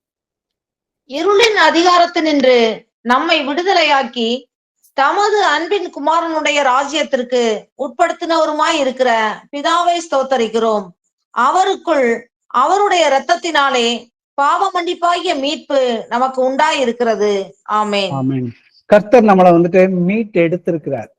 மீட்கப்பட்டோம்னு சொல்லல. கர்த்தர் வந்துட்டு நம்மளை வந்துட்டு பிசாசின் ராஜ்யத்திலிருந்து மீட்டு தேவனுடைய ராஜ்யத்துக்குள்ள ஒரு பிரதிநிதியா வந்துட்டு வைத்திருக்கிறார். அப்ப அவருக்குள் அவருடைய இரத்தத்தினாலே பாவ மன்னிப்பாகிய மீட்பு நமக்கு உண்டாகி இருக்கிறது. அந்த பிசாசின் ராஜ்யத்திலிருந்து வெளியில கொண்டு வந்துட்டு நம்மளுடைய பாவங்களை நாம அறிக்கை செய்யும் பொழுது அவர் கர்த்தர் வந்துட்டு அவர் வந்து அதை மன்னித்து அவருடைய இரத்தத்தினால நமக்கு வந்துட்டு பாவ மன்னிப்பு வந்துட்டு உண்டாகி இருக்கிறது. அப்ப நம்மளுடைய ஆசீர்வாதங்களை பாருங்க. அவர் வந்து பிசாசின் ராஜ்யத்திலிருந்து வெளியில கூட்டு வந்துட்டாரு. 2வது அவருடைய இரத்தத்தினால நமக்கு வந்துட்டு பாவ மன்னிப்பு வந்துட்டு வருகிறது. அதுக்கப்புறம் பாத்தீங்கன்னா நாம வந்துட்டு அவருடைய ராஜ்யத்துல நாம நிலைச்சு நின்றுகிட்டே இருந்தோம்னாக்க உங்களுடைய வசனத்தினாலே அவர்களை பரிசுத்தமாக்கும் அப்படின்னு சொல்லியிருப்பாரு. அப்ப அவருடைய வசனத்தை நாம வந்துட்டு உட்கொள்ளும் பொழுது மனிதன் அப்பத்தினால் மாத்திரமல்ல தேவனுடைய ஒவ்வொரு வார்த்தையினாலும் பிழைப்பான்னு வந்துட்டு போட்டிருக்காரு. எப்ப வந்துட்டு ஒரு மனுஷன் வந்து பிழைப்பானா கர்த்தருக்கு வந்துட்டு அவருடைய வார்த்தையின்படி கீழ்ப்படிந்து அதை கேட்டு அதன்படி செய்கிற மனுஷன் தான் வந்துட்டு பிழைப்பான். அப்படி பிழைக்கும் பொழுது என்ன நடக்குதுன்னா நம்மளை வந்து கர்த்தர் வந்துட்டு அனுதினமும் வந்துட்டு நம்மளை பாவத்துல இருந்து சுத்திகரிக்கிறாருன்னு பார்க்கிறோம். அதுக்கப்புறம் பாத்தீங்கன்னா நம்மளுடைய பாவங்கள் வந்து சுத்திகரிக்கப்படும் பொழுது கர்த்தர் நம்மளை வந்துட்டு நீதிமான்கள் ஆக்குகிறாருங்கிற விஷயத்தையும் நாம் வந்துட்டு பாக்குறோம். இது எல்லாமே அவருடைய இரத்தத்தினால கிடைக்கிற நம்மளுடைய பலன்கள். வாசிப்போமே எபிரேயர்ல 13, 12. அந்தபடியே இயேசுவும் தம்முடைய சொந்த இரத்தத்தினாலே ஜனத்தை பரிசுத்தம் செய்யும்படியாக நகர வாசலுக்கு புறம்பே பாடுபட்டார். ஆமென். ஆமென். கடைசியா பாத்தீங்கன்னா அவருடைய இரத்தத்தினால நமக்கு என்ன கிடைக்குதுனாக்கா நாம வந்துட்டு கடைசியா பரிசுத்தமாக்கப்படுறோம். ஏன்னா பரிசுத்தமாக இருக்கிறவன் இன்னும் பரிசுத்தமாக இருக்கணும், நீதி செய்கிறவன் இன்னும் வந்துட்டு நீதி செய்யட்டும் கர்த்தர் வரும் வரைக்கும். அப்ப கர்த்தராகி இயேசு கிறிஸ்து இந்த பூமிக்கு வரும் பொழுது 1 தெசலோனியர் 5:23 என்ன சொல்லுதுன்னா உங்கள் ஆவி, ஆத்துமா, சரீரம் இவை அனைத்தும் குற்றப்படுத்தாம அப்படின்னா பரிசுத்தமாக காக்கப்படுவதாக சொல்லியிருக்காரு. அவருடைய ரத்தம் வந்துட்டு நம்ம வந்துட்டு பரிசுத்தம் படுத்தது. நான் பரிசுத்தர், நீங்கள் உங்கள் எல்லா நடக்கைகளிலுமே பரிசுத்தமாக இருங்கன்னு சொல்லியிருக்காரு. அப்ப இன்னைக்கு நாம தேவனுடைய ராஜ்யத்துல இருக்கும் பொழுது நாம பெற்றுக்கொள்ளக்கூடிய அடிப்படையான வந்துட்டு அந்த ஆசீர்வாதம் பாத்தீங்கன்னாக்கா அவருடைய ரத்தத்தினால நமக்கு கிடைக்கக்கூடிய இவ்வளவு விஷயங்கள் இருக்கு. இதெல்லாம் நாம வந்துட்டு செயல்பாட்டுக்கு வந்துட்டு கொண்டு வர வேண்டும். அதை எப்படின்னாக்க மனம் திரும்புதல் மூலியமாக மாத்திரம்தான். மனம் திரும்புதல் காரியங்களை குறித்து இன்னைக்கு நமக்கு சகோதரர்கள் அனுதினமும் வந்துட்டு செய்திகள் எடுக்கிறாங்க. நாம பாவத்திலிருந்து மனம் திரும்ப வேண்டும், நாம யாரை மன்னிக்காம இருக்கிறோமோ அவர்களை எல்லாம் வந்துட்டு மன்னிக்க வேண்டும் அப்படிங்கிற அந்த 2 காரியத்தை நம்முடைய எதிராளிகளுக்காக நாம எப்படி ஜெபம் பண்ண வேண்டும், அவர்கள் ரட்சிப்புக்காக எப்படி ஜெபம் பண்ண வேண்டும், அவர்களை நம்மளை நிந்திக்கிறவர்களுக்காக நாம எப்படி வந்துட்டு அவர்களை ஆசீர்வதிப்பதற்காக நாம எப்படி ஜெபம் பண்ண வேண்டும் அப்படிங்கிற விஷயத்த வந்துட்டு நமக்கு வந்துட்டு கர்த்தர் வந்துட்டு அனுதினமும் நமக்கு வந்துட்டு போதித்து கொண்டிருக்கிறார். அதுக்கு அடுத்த வசனம் வாசிப்போமே. அப்போஸ்தலர் 5:32 வாசிப்போம். இந்த சங்கதிகளை குறித்து நாங்கள் அவருக்கு சாட்சிகளாய் இருக்கிறோம். தேவன் தமக்கு கீழ்ப்படுகிறவர்களுக்கு தந்தருளின பரிசுத்த ஆவியும் சாட்சி என்றார்கள். ஆமென். ஆமென். அப்ப கர்த்தர் வந்துட்டு நமக்கு அவருடைய ஆவிய, கிறிஸ்துவின் ஆவி இல்லாதவன் அவருடையவன் அல்லன்னு சொல்லிட்டாரு. அப்ப பரிசுத்த ஆவியானவர் நமக்குள்ள வந்துட்டு கொடுத்திருக்கிறாரு. பரிசுத்த ஆவியான நமக்குள்ள இருக்கும் பொழுதுதான் நாம இந்த உலகத்துல உப்பாகவும் வெளிச்சமாகவும் இருக்க முடியும்னு சொல்லியிருக்காரு. அது எப்போ வந்துட்டு சாட்சியா தெரியும்னாக்கா நம்ம வீட்டுக்குள்ளதான் வந்துட்டு அது வந்து முதல்ல வந்துட்டு அது வந்துட்டு சாட்சியாக இருக்கும்னு வந்து கர்த்தர் சொல்லியிருக்காரு. சங்கீதம் 128 நானே வாசிக்கிறேன். அந்த சாட்சியா நாம எப்படி இருப்போம் அப்படிங்கிறதுக்குரிய வசனத்தை பார்ப்போமே. கர்த்தருக்கு பயந்து, மொத்தம் 6 வசனங்கள் தான் வாசிக்கிறேன். கர்த்தருக்கு பயந்து அவர் வழிகளில் நடக்கிறவன் எவனோ அவன் பாக்கியவான். உன் கைகளின் பிரயாசத்தை நீ சாப்பிடுவாய், உனக்கு பாக்கியமும் நன்மையும் உண்டாயிருக்கும். உன் மனைவி உன் வீட்டோரங்களில் கனிதரும் திராட்சை கொடியை போல் இருப்பாள். உன் பிள்ளைகள் உன் பந்தியை சுற்றிலும் ஒலிவ மர கன்றுகளைப் போல் இருப்பார்கள். இதோ கர்த்தருக்கு பயப்படுகிற மனுஷன் இவ்விதமாய் ஆசிர்வதிக்கப்படுவான். கர்த்தர் சியோனிலிருந்து உன்னை ஆசீர்வதிப்பார். நீ ஜீவனுள்ள நாளெல்லாம் ஜெருசலேமின் வாழ்வை காண்பாய். நீ உன் பிள்ளைகளின் பிள்ளைகளையும் இஸ்ரவேலருக்கு உண்டாகும் சமாதானத்தையும் காண்பாய். சோ கர்த்தருக்கு பயப்படுகிற மனுஷன் வந்துட்டு அவன் குடும்பம் வந்துட்டு எப்படி ஆசீர்வதிக்கப்படும்? அவன் கர்த்தருக்கு கீழ்ப்படியும் பொழுது அவனுடைய மனைவி எப்படி இருப்பா, அவருடைய பிள்ளைகள் எப்படி இருப்பாங்க, பிள்ளைகளுடைய பிள்ளைகளும் வந்துட்டு சமாதானத்தை வந்துட்டு பார்ப்பார்கள்னு சொல்லி கர்த்தர் இங்க வந்துட்டு வாக்குத்தத்தமே பண்ணி கொடுத்திருக்கிறாரு. இப்ப என் வீட்டுல வந்துட்டு நான் வந்துட்டு உப்பாகவும் ஒளியாகவும் நான் வந்து சாட்சியா இருக்கிறேனா இல்லையா, என் வீட்டுக்குள்ள முழு சமாதானம் இன்னும் வரலையா அப்படின்னு பாத்தீங்கன்னாக்க, ஏன் வரல அப்படிங்கிறத பாத்தீங்கன்னாக்கா சங்கீதம் 128 வந்துட்டு நான் வந்துட்டு கை கொண்டு இருக்கிறேனா இல்லையா அப்படிங்கிறத நாம வந்துட்டு நிதானித்து பார்க்க வேண்டும். வாசிப்போமே ரோமர்ல 14:17. தேவனுடைய ராஜ்யம் புசிப்பும் குடிப்பும் அது நீதியும் சமாதானமும் பரிசுத்த ஆவியினால் உண்டாகும் சந்தோஷமுமாய் இருக்கிறது. ஆமேன். ஆமேன். அப்ப இன்னைக்கு வந்து நான் வந்து தேவனுடைய ராஜ்யத்துல இருக்கிறேன்னு சொல்லிட்டு என் இஷ்டத்துக்கு வந்துட்டு சாப்பிட்றதோ குடிக்கிறதோ எல்லா காரியங்களும், இந்த மாம்சமான காரியங்களுக்கு பவுல் வந்து சொல்லியிருப்பாரு, எல்லாவற்றையுமே எனக்கு அனுபவிப்பதற்கு அதிகாரம் இருக்குது. ஆனால் வந்து கர்த்தருக்கு முன்னாடி அது வந்துட்டு சரியாக இருக்காது. அதை நாமே வந்துட்டு நிதானித்து கொள்ள வேண்டும். அப்ப தேவனுடைய ராஜ்யத்துக்குள்ள நான் இருக்கிறேன்னா அப்ப எனக்குள்ள வந்துட்டு சமாதானமும் பரிசுத்த ஆவியினால் உண்டாகும் சந்தோஷம் எப்பவுமே நிலைச்சு நிக்குதா அப்படிங்கிறத நாமே வந்துட்டு நிதானித்து பார்க்க வேண்டும். அதுக்கப்புறம் தேவனுடைய ராஜ்யத்துல இருக்கும் பொழுது வாசிப்போமே மத்தேயுல 6:25-27 வாசி. ஆகையால் எண்ணத்தை உண்போம் எண்ணத்தை குடிப்போம் என்று உங்கள் ஜீவனுக்காகவும் எண்ணத்தை உடுப்போம் என்று உங்கள் சரீரத்துக்காகவும் கவலைப்படாதிருங்கள் என்று உங்களுக்கு சொல்லுகிறேன். ஆகாரத்தை பார்க்கிலும் ஜீவனும் உடையை பார்க்கிலும் சரீரமும் விசேஷித்தவைகள் அல்லவா? கவலைப்படுகிறதுனாலே உங்களில் எவன் தன் சரீர அளவோடு ஒரு முழத்தை கூட்டுவான்? ஆமேன். ஆமேன். சோ கர்த்தருடைய பிள்ளைகள் எதை குறித்தும் கவலைப்படாதீங்க. உங்கள் கவலைகளை எல்லாம் வந்துட்டு கர்த்தர் இடத்துல அவரிடத்துல வந்துட்டு ஒப்படைங்கன்னு சொல்லி நமக்கு 1 பேதுரு 5வது அதிகாரத்துல வசனம் இருக்குது. ஏசப்பாவே சொல்லியிருப்பாரு மத்தேயுல 11வது அதிகாரத்துல கடைசி 3 வசனங்களை பார்த்தீங்கன்னா, எல்லாவற்றையும் என்கிட்ட வந்துட்டு கொண்டு வந்து கொடுத்துருங்க.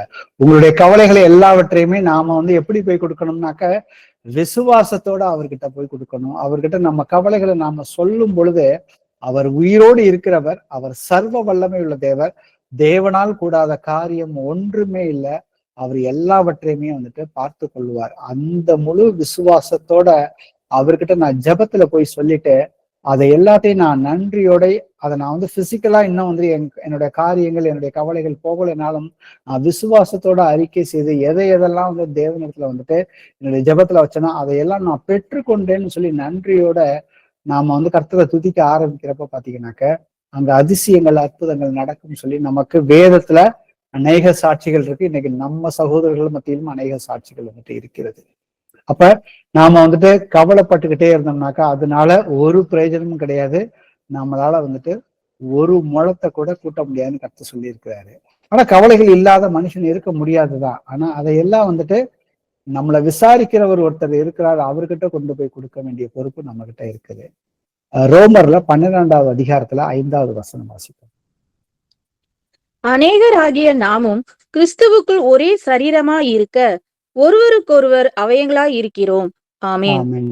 இன்னைக்கு யாரெல்லாம் வந்துட்டு தேவனுடைய ராஜ்யத்துக்குள்ள பரிசுத்த இயேசு கிறிஸ்துவின் நாமத்தினால விசுவாசம் வைத்து ஞானஸ்தானம் பெற்றுக்கொண்டவர்கள் எல்லோருமே அவருடைய சரீரமாகிய சபைக்குள்ள வந்துட்டு ஒவ்வொரு அவயமாக இருக்கிறோம்.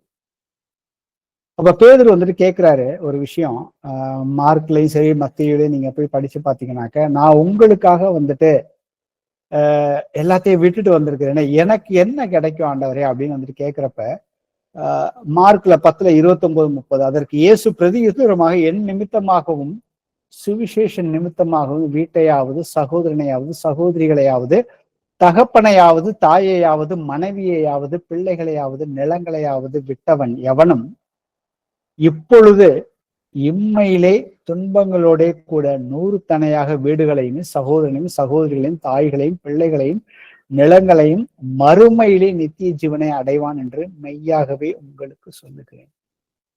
அப்ப இன்னைக்கு நாம வந்துட்டு தனி மரமா இருக்கிறோம், என் வீட்டுல இருக்கிறவங்க ஏத்துக்கல, என் சொந்தக்காரவங்க என்ன ஏத்துக்கல அப்படின்னு சொல்லி இன்னைக்கு நிறைய பேர் வந்துட்டு பாரம்பரியம், நம்மளுடைய இனம், மொழி சார்ந்த அநேக கட்டுகளுக்குள்ள இன்னைக்கு சபை கட்டுகளுக்குள்ள வந்துட்டு சுதந்திரமாக இருக்க முடியாம ஒரு அடிமைத்தனத்துக்குள்ள வந்துட்டு இருக்கிறவங்களுக்கு கர்த்தர் வந்துட்டு ஒரு சபையை கொடுத்திருக்காரு. அந்த சபைக்குள்ள வந்துட்டு இன்னைக்கு நம்ம எல்லோருமே வீட்டு சபைக்குள்ள இருக்கிறப்ப ஒருவருக்கு ஒருவர் அவயங்களாக இருக்கிறோம். ஒரு அவயம் பாடுபட்டால் மற்றொரு அவயம் வந்துட்டு அவர்களுக்காக வந்துட்டு ஜெபம் பண்ணது, தேற்றுகிறார்கள், உதவி செய்கிறார்கள். அப்ப இவ்வளவு பெரிய ஒரு குடும்பத்தை வந்துட்டு கர்த்தர் வந்துட்டு கொடுத்திருக்காரு. ஆனா நம்ம குடும்பமா ஒரு குடும்பத்துக்குள்ள கணவன் மனைவி பிள்ளைகள் தான் இருப்பாங்க. ஆனா இன்னைக்கு சபைக்குள்ளன்னு பார்த்தோம்னாக்கா அந்தந்த ஊர்ல வீட்டு சபைகள்ல பாத்தீங்கன்னாக்க ஒவ்வொரு சபையிலையும் வந்துட்டு குறைஞ்சபட்சம் 50, 30, 40, 100 பேர் 200 பேர் வரைக்கும் வந்துட்டு இருக்கிறாங்க. அவர்கள் எல்லாமே வந்துட்டு எல்லோருக்குள்ளே ஒரே ஆவி இருக்கு, ஒரே சிந்தை இருக்குது. அது இன்னைக்கு வரைக்கும் வந்துட்டு கடந்த 3-4 ஆண்டுகளாக இந்த சபை வீட்டு கொடுகையானது தொடர்ந்து வந்துட்டு நடக்குது. அதுல சின்ன சின்ன பிரச்சனைகள் இருந்தாலும் அந்த ஒவ்வொரு பிரச்சனைகளையும் சரி செய்வது அவருடைய வசனத்தை வைத்து சரி கொண்டு மனம் திரும்பி சமாதானத்தோட வந்துட்டு சகோதரரும் சகோதரிகளும் வந்துட்டு தேவனுடைய அந்த சபைக்குள்ள நடந்து வரதை நாம வந்துட்டு சாட்சியாக வந்துட்டு பாக்குறோம். இதை நாம எத்தனை பேர் வந்துட்டு உணர்ந்திருக்கிறோம் அப்படிங்கிறத நீங்க நிதானித்து வந்துட்டு பாருங்க. லூக்கால 9வது அதிகாரத்துல 62வது வசனம் வாசிப்போம். அதற்கு இயேசு, கலப்பையின் மேல் தன் கையை வைத்து பின்னிட்டு பார்க்கிற எவனும் தேவனுடைய ராஜ்யத்துக்கு தகுதியுள்ளவன் அல்ல என்றார். ஆமென். அப்ப ஒருத்தர் வந்து தேவனுடைய ராஜ்யத்துக்குள்ள நான் கர்த்தரை ஏற்றுக்கிட்டதுக்கு அப்புறம் வந்துட்டு நான் வந்து பின் வாங்கி போகவே கூடாது அப்படின்னு வந்து கர்த்தர் சொல்லியிருக்காரு.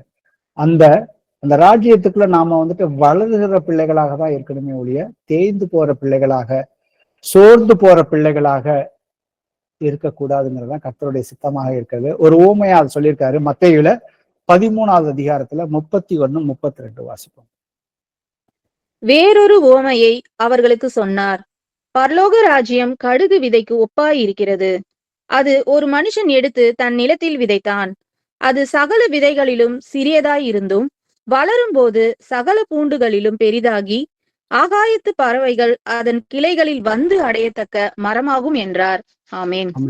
எப்படி வந்துட்டு ஒரு விதைய வந்துட்டு அந்த கடுகு விதைய, சின்ன விதை இருக்கிறதே சின்ன விதை, அதை வந்து கர்த்தர் வந்து பரலோக ராஜ்யத்துக்கு வந்துட்டு ஒப்பிடுறாரு. அந்த விதைய வந்துட்டு வச்சதுக்கு அப்புறம் அது வந்துட்டு காலப்போக்குல பாத்தீங்கன்னா ஒரு பெரிய மரமாக வந்து அங்க வந்துட்டு அது வந்துட்டு பிரயோஜனமாக இருக்குது.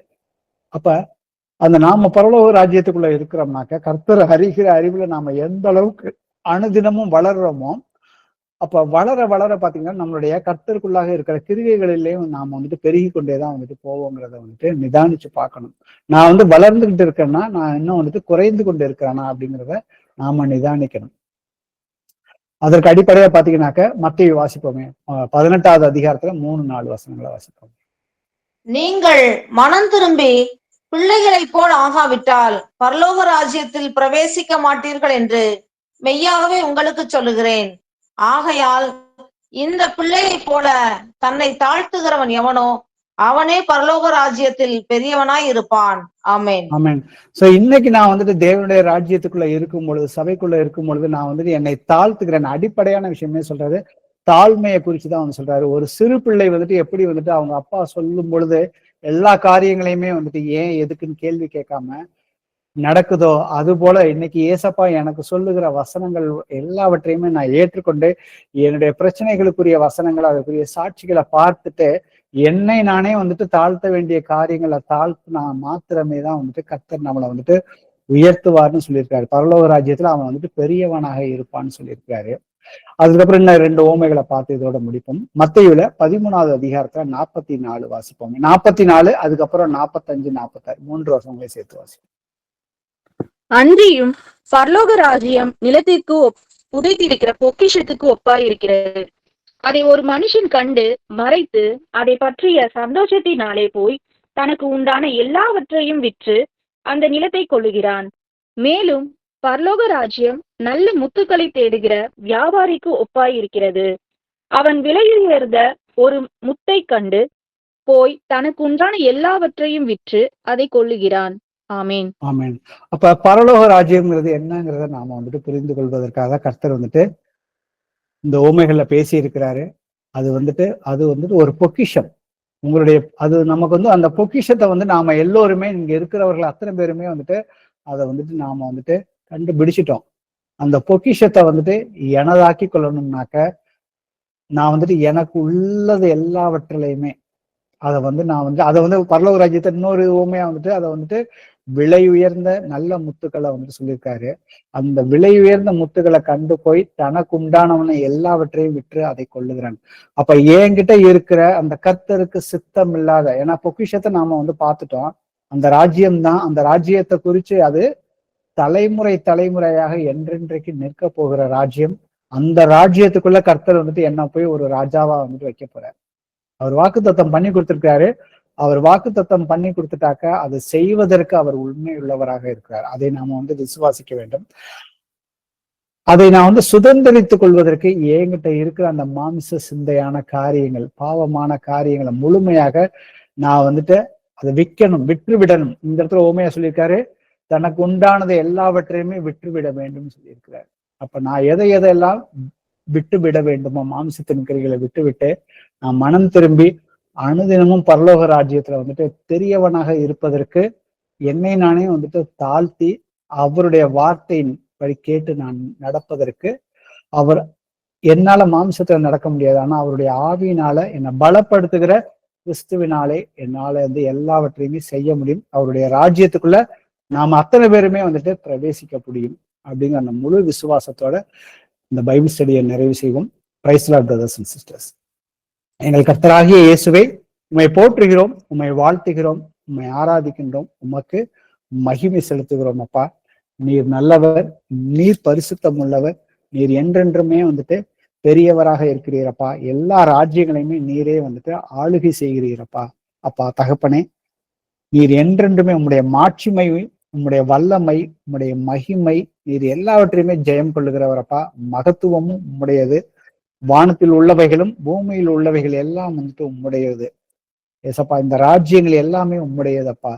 தேவரீர் அப்பா, நீர் எல்லாவற்றுக்கும் தலைவராக இருக்கிறீங்க. ஐஸ்வர்யமும் கனமும் உம்மாலே வருகிறது. தேவரீர் எல்லாவற்றையுமே ஆளுகிறவர். உம்முடைய கரத்திலே சத்துவமும் வல்லமையும் உண்டு. நீர் எங்களை இங்க இருக்கிற எவரையுமே நீர் மேன்மைப்படுத்தவும் பலப்படுத்தவும் உம்முடைய கரத்தினாலே ஆகுமப்பா. அதை நாங்கள் விசுவசிக்கிறோம் அப்பா. இயேசுவே ஜீவன் உள்ளவரே, இந்த பரலோக ராஜ்யத்தை குறித்து இன்னைக்கு எங்களுக்கு சொல்லி கொடுத்துருக்கீங்கப்பா. அதை இலவசமா உங்களுடைய கிருபையினால எங்களுக்கு தரீங்கப்பா. அதை இங்க வந்திருக்கிற ஒவ்வொருவருமே அவருடைய ஒவ்வொரு சகோதரனும், அவங்க குடும்பத்தாரும், அவங்களுடைய பிள்ளைகளும், அவர்கள் யார் யாருக்கெல்லாம் சுவிசேஷத்தை கொண்டு போய் சொல்லுகிறார்களோ அவர்கள் எல்லோருமே ஒரு சிறு பிள்ளை போல மாறி இந்த ராஜ்யத்துக்குள்ள, உங்களுடைய ராஜ்யத்துக்குள்ள பிரவேசிப்பதற்கு நீ கிருபை பாராட்டும்படியாக ஜெபிக்கிறேனப்பா. இயேசு கிறிஸ்துவின் நாமத்தினால இங்க வந்திருக்கிற எல்லா சகோதர சகோதரிகளையுமே ஆசீர்வதிக்கிறேனப்பா.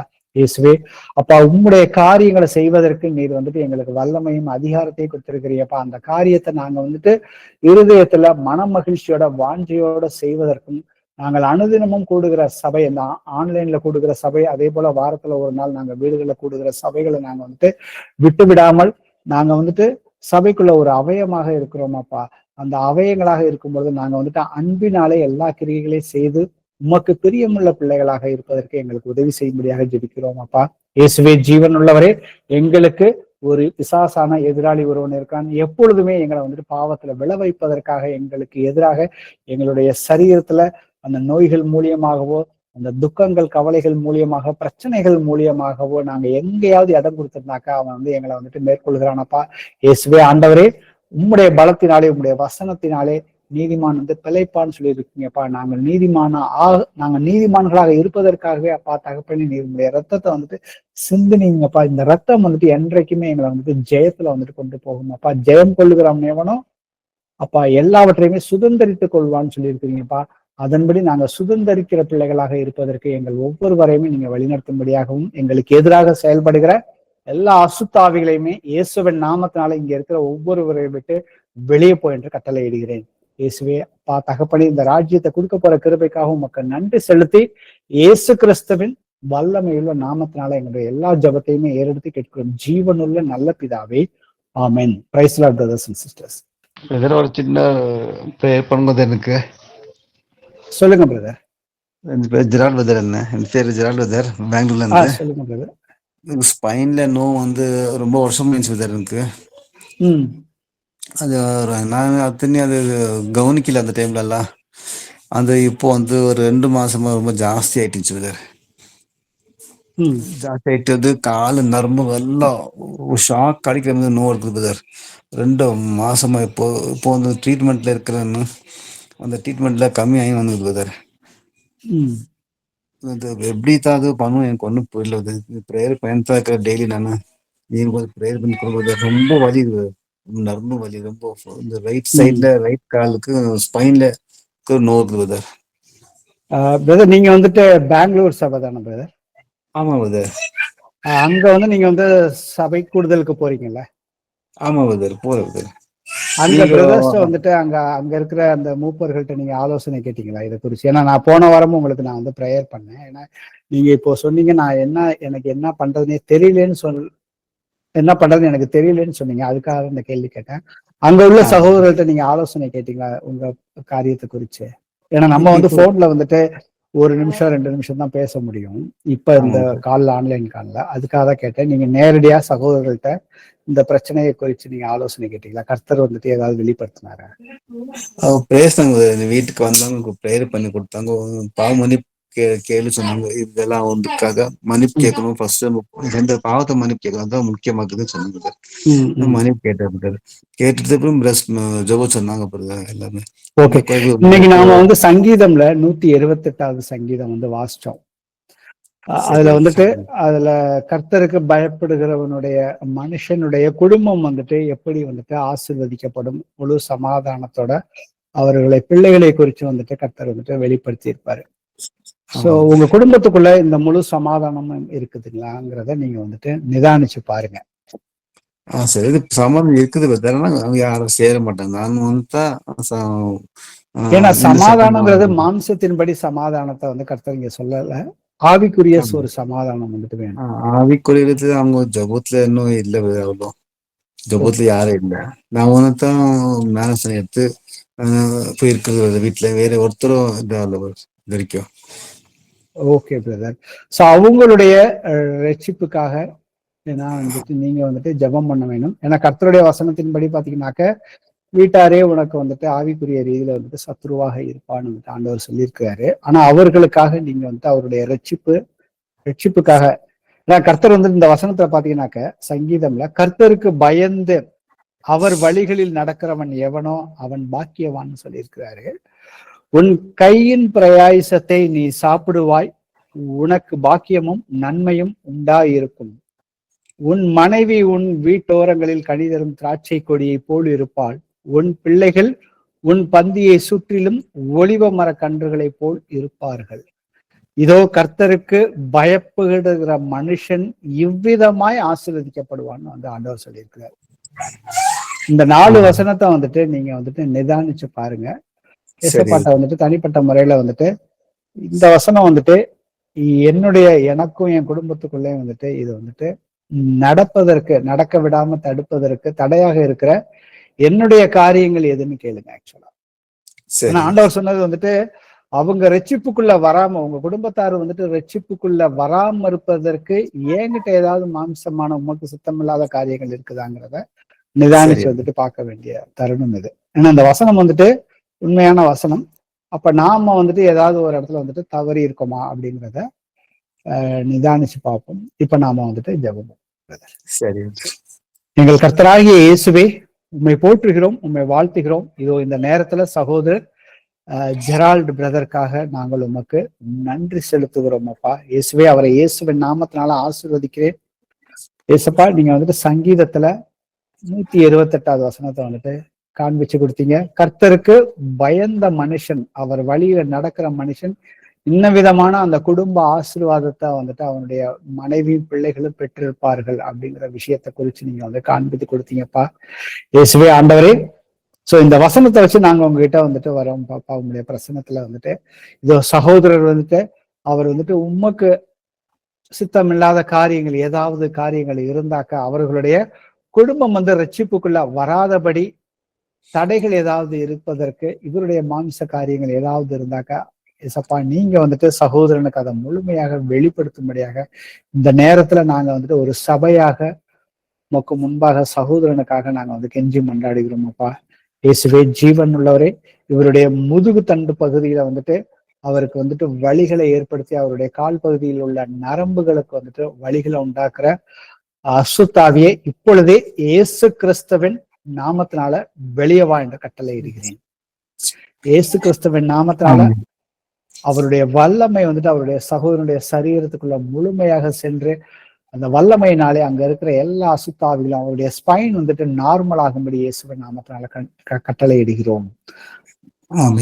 அந்த வழியே சகோதரன் விட்டு முழுமையாக இப்பொழுதே வெளியே போய் என்று கட்டளை இடுகிறேன். இயேசுவே அப்பா தகப்பனே, உங்களுடைய தழும்புகளால் சகோதரன் வந்துட்டு முழுமையான சுகத்தை பெற்றுவிட்டார் என்று நாங்கள் அறிக்கை செய்து இயேசு கிறிஸ்துவின் நாமத்தினால எங்களுடைய ஜெபத்தை ஏற்றிருக்கும் ஜீவனுள்ள நல்ல பிதாவே, ஆமென்.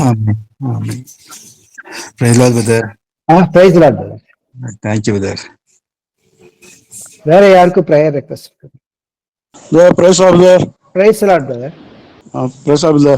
சொல்லுங்க பாலசுப்ரமணியன். வார வாரம் வரணும்னு ஆசைப்படுகிறேன், அதனால என்னால வர முடியல. நான் கர்த்தருக்கு பயந்து அவருக்கு பயந்து வரணும்னு ஆசைப்படுறேன் பிரதர். ஜாம் பண்ணிக்கோங்க. நீங்க எந்த ஊர்ல பிரதர் இருக்கீங்க? நான் இங்க சைதாப்பேட்ல இருக்கேன். ஓகே, சென்னையில இருக்கேன். சென்னையில. ஆமா. வார வாரம் என்ன காரணம், ஏதாவது தடை இருக்குதா? அதுக்காக தடையெல்லாம் ஒண்ணும் இல்ல. வீட்டுல லாங் வரல வீட்டுல சொல்லி தடை பண்றாங்க. மத்தபடி நான் வரது ஆயத்தமா தான் இருக்கிறேன் பாஸ்டர். பிரதர், நீங்க ஏற்கனவே ஞானஸ்தானம் எடுத்துட்டீங்களா? அதான் பிதாகுமாரன் பரிசுத்த நாமத்தில் ஞானஸ்தானத்துக்கு ஏஜி சர்ச்சுக்கு போயிட்டு இருந்தேன். Okay brother. அப்ப இதை கண்டுட்டு நான் இப்போ கொஞ்ச நாளா ஆன்லைன் மூலமா கேட்டுன்னு இருக்கேன். ஆன்லைன்ல கேட்டுட்டு இருக்கீங்க. ஆமா. இப்போ வந்துட்டு நீங்க வந்துட்டு அந்த சபை கூடுதலுக்கு போக விடாம வந்துட்டு உங்களுக்கு வந்து தடைகள் வருது. அந்த தடைகளுக்காக நீங்க வந்துட்டு ஜெபம் பண்ண சொல்றீங்க, ரைட்டுங்களா? சாமா. ஓகே. அதே போல நீங்க எவ்வளவு சீக்கிரத்துல வந்துட்டு, ஏன்னா இன்னைக்கு அநேக வசனங்களை இயேசுவின் நாமத்தினாலதான் ஞானஸ்தானம் எடுக்கணுங்கிறதுக்கு சாட்சியான, ஏன்னா நமக்கு வந்து சாட்சியுள்ள வசனங்கள் வேணும் இயேசுவின் நாமத்தினால எடுப்பதற்கு. அதற்கு அப்போஸ்தலர்கள் எடுத்திருக்கிறாங்க, அவருடைய சீஷர்கள் எடுத்திருக்கிறாங்க. இன்னைக்கு வரைக்கும் சபையில வந்துட்டு அநேக சாட்சிகள் நிறைய பேர் எடுத்துக்கிட்டு தான் இருக்கிறாங்க.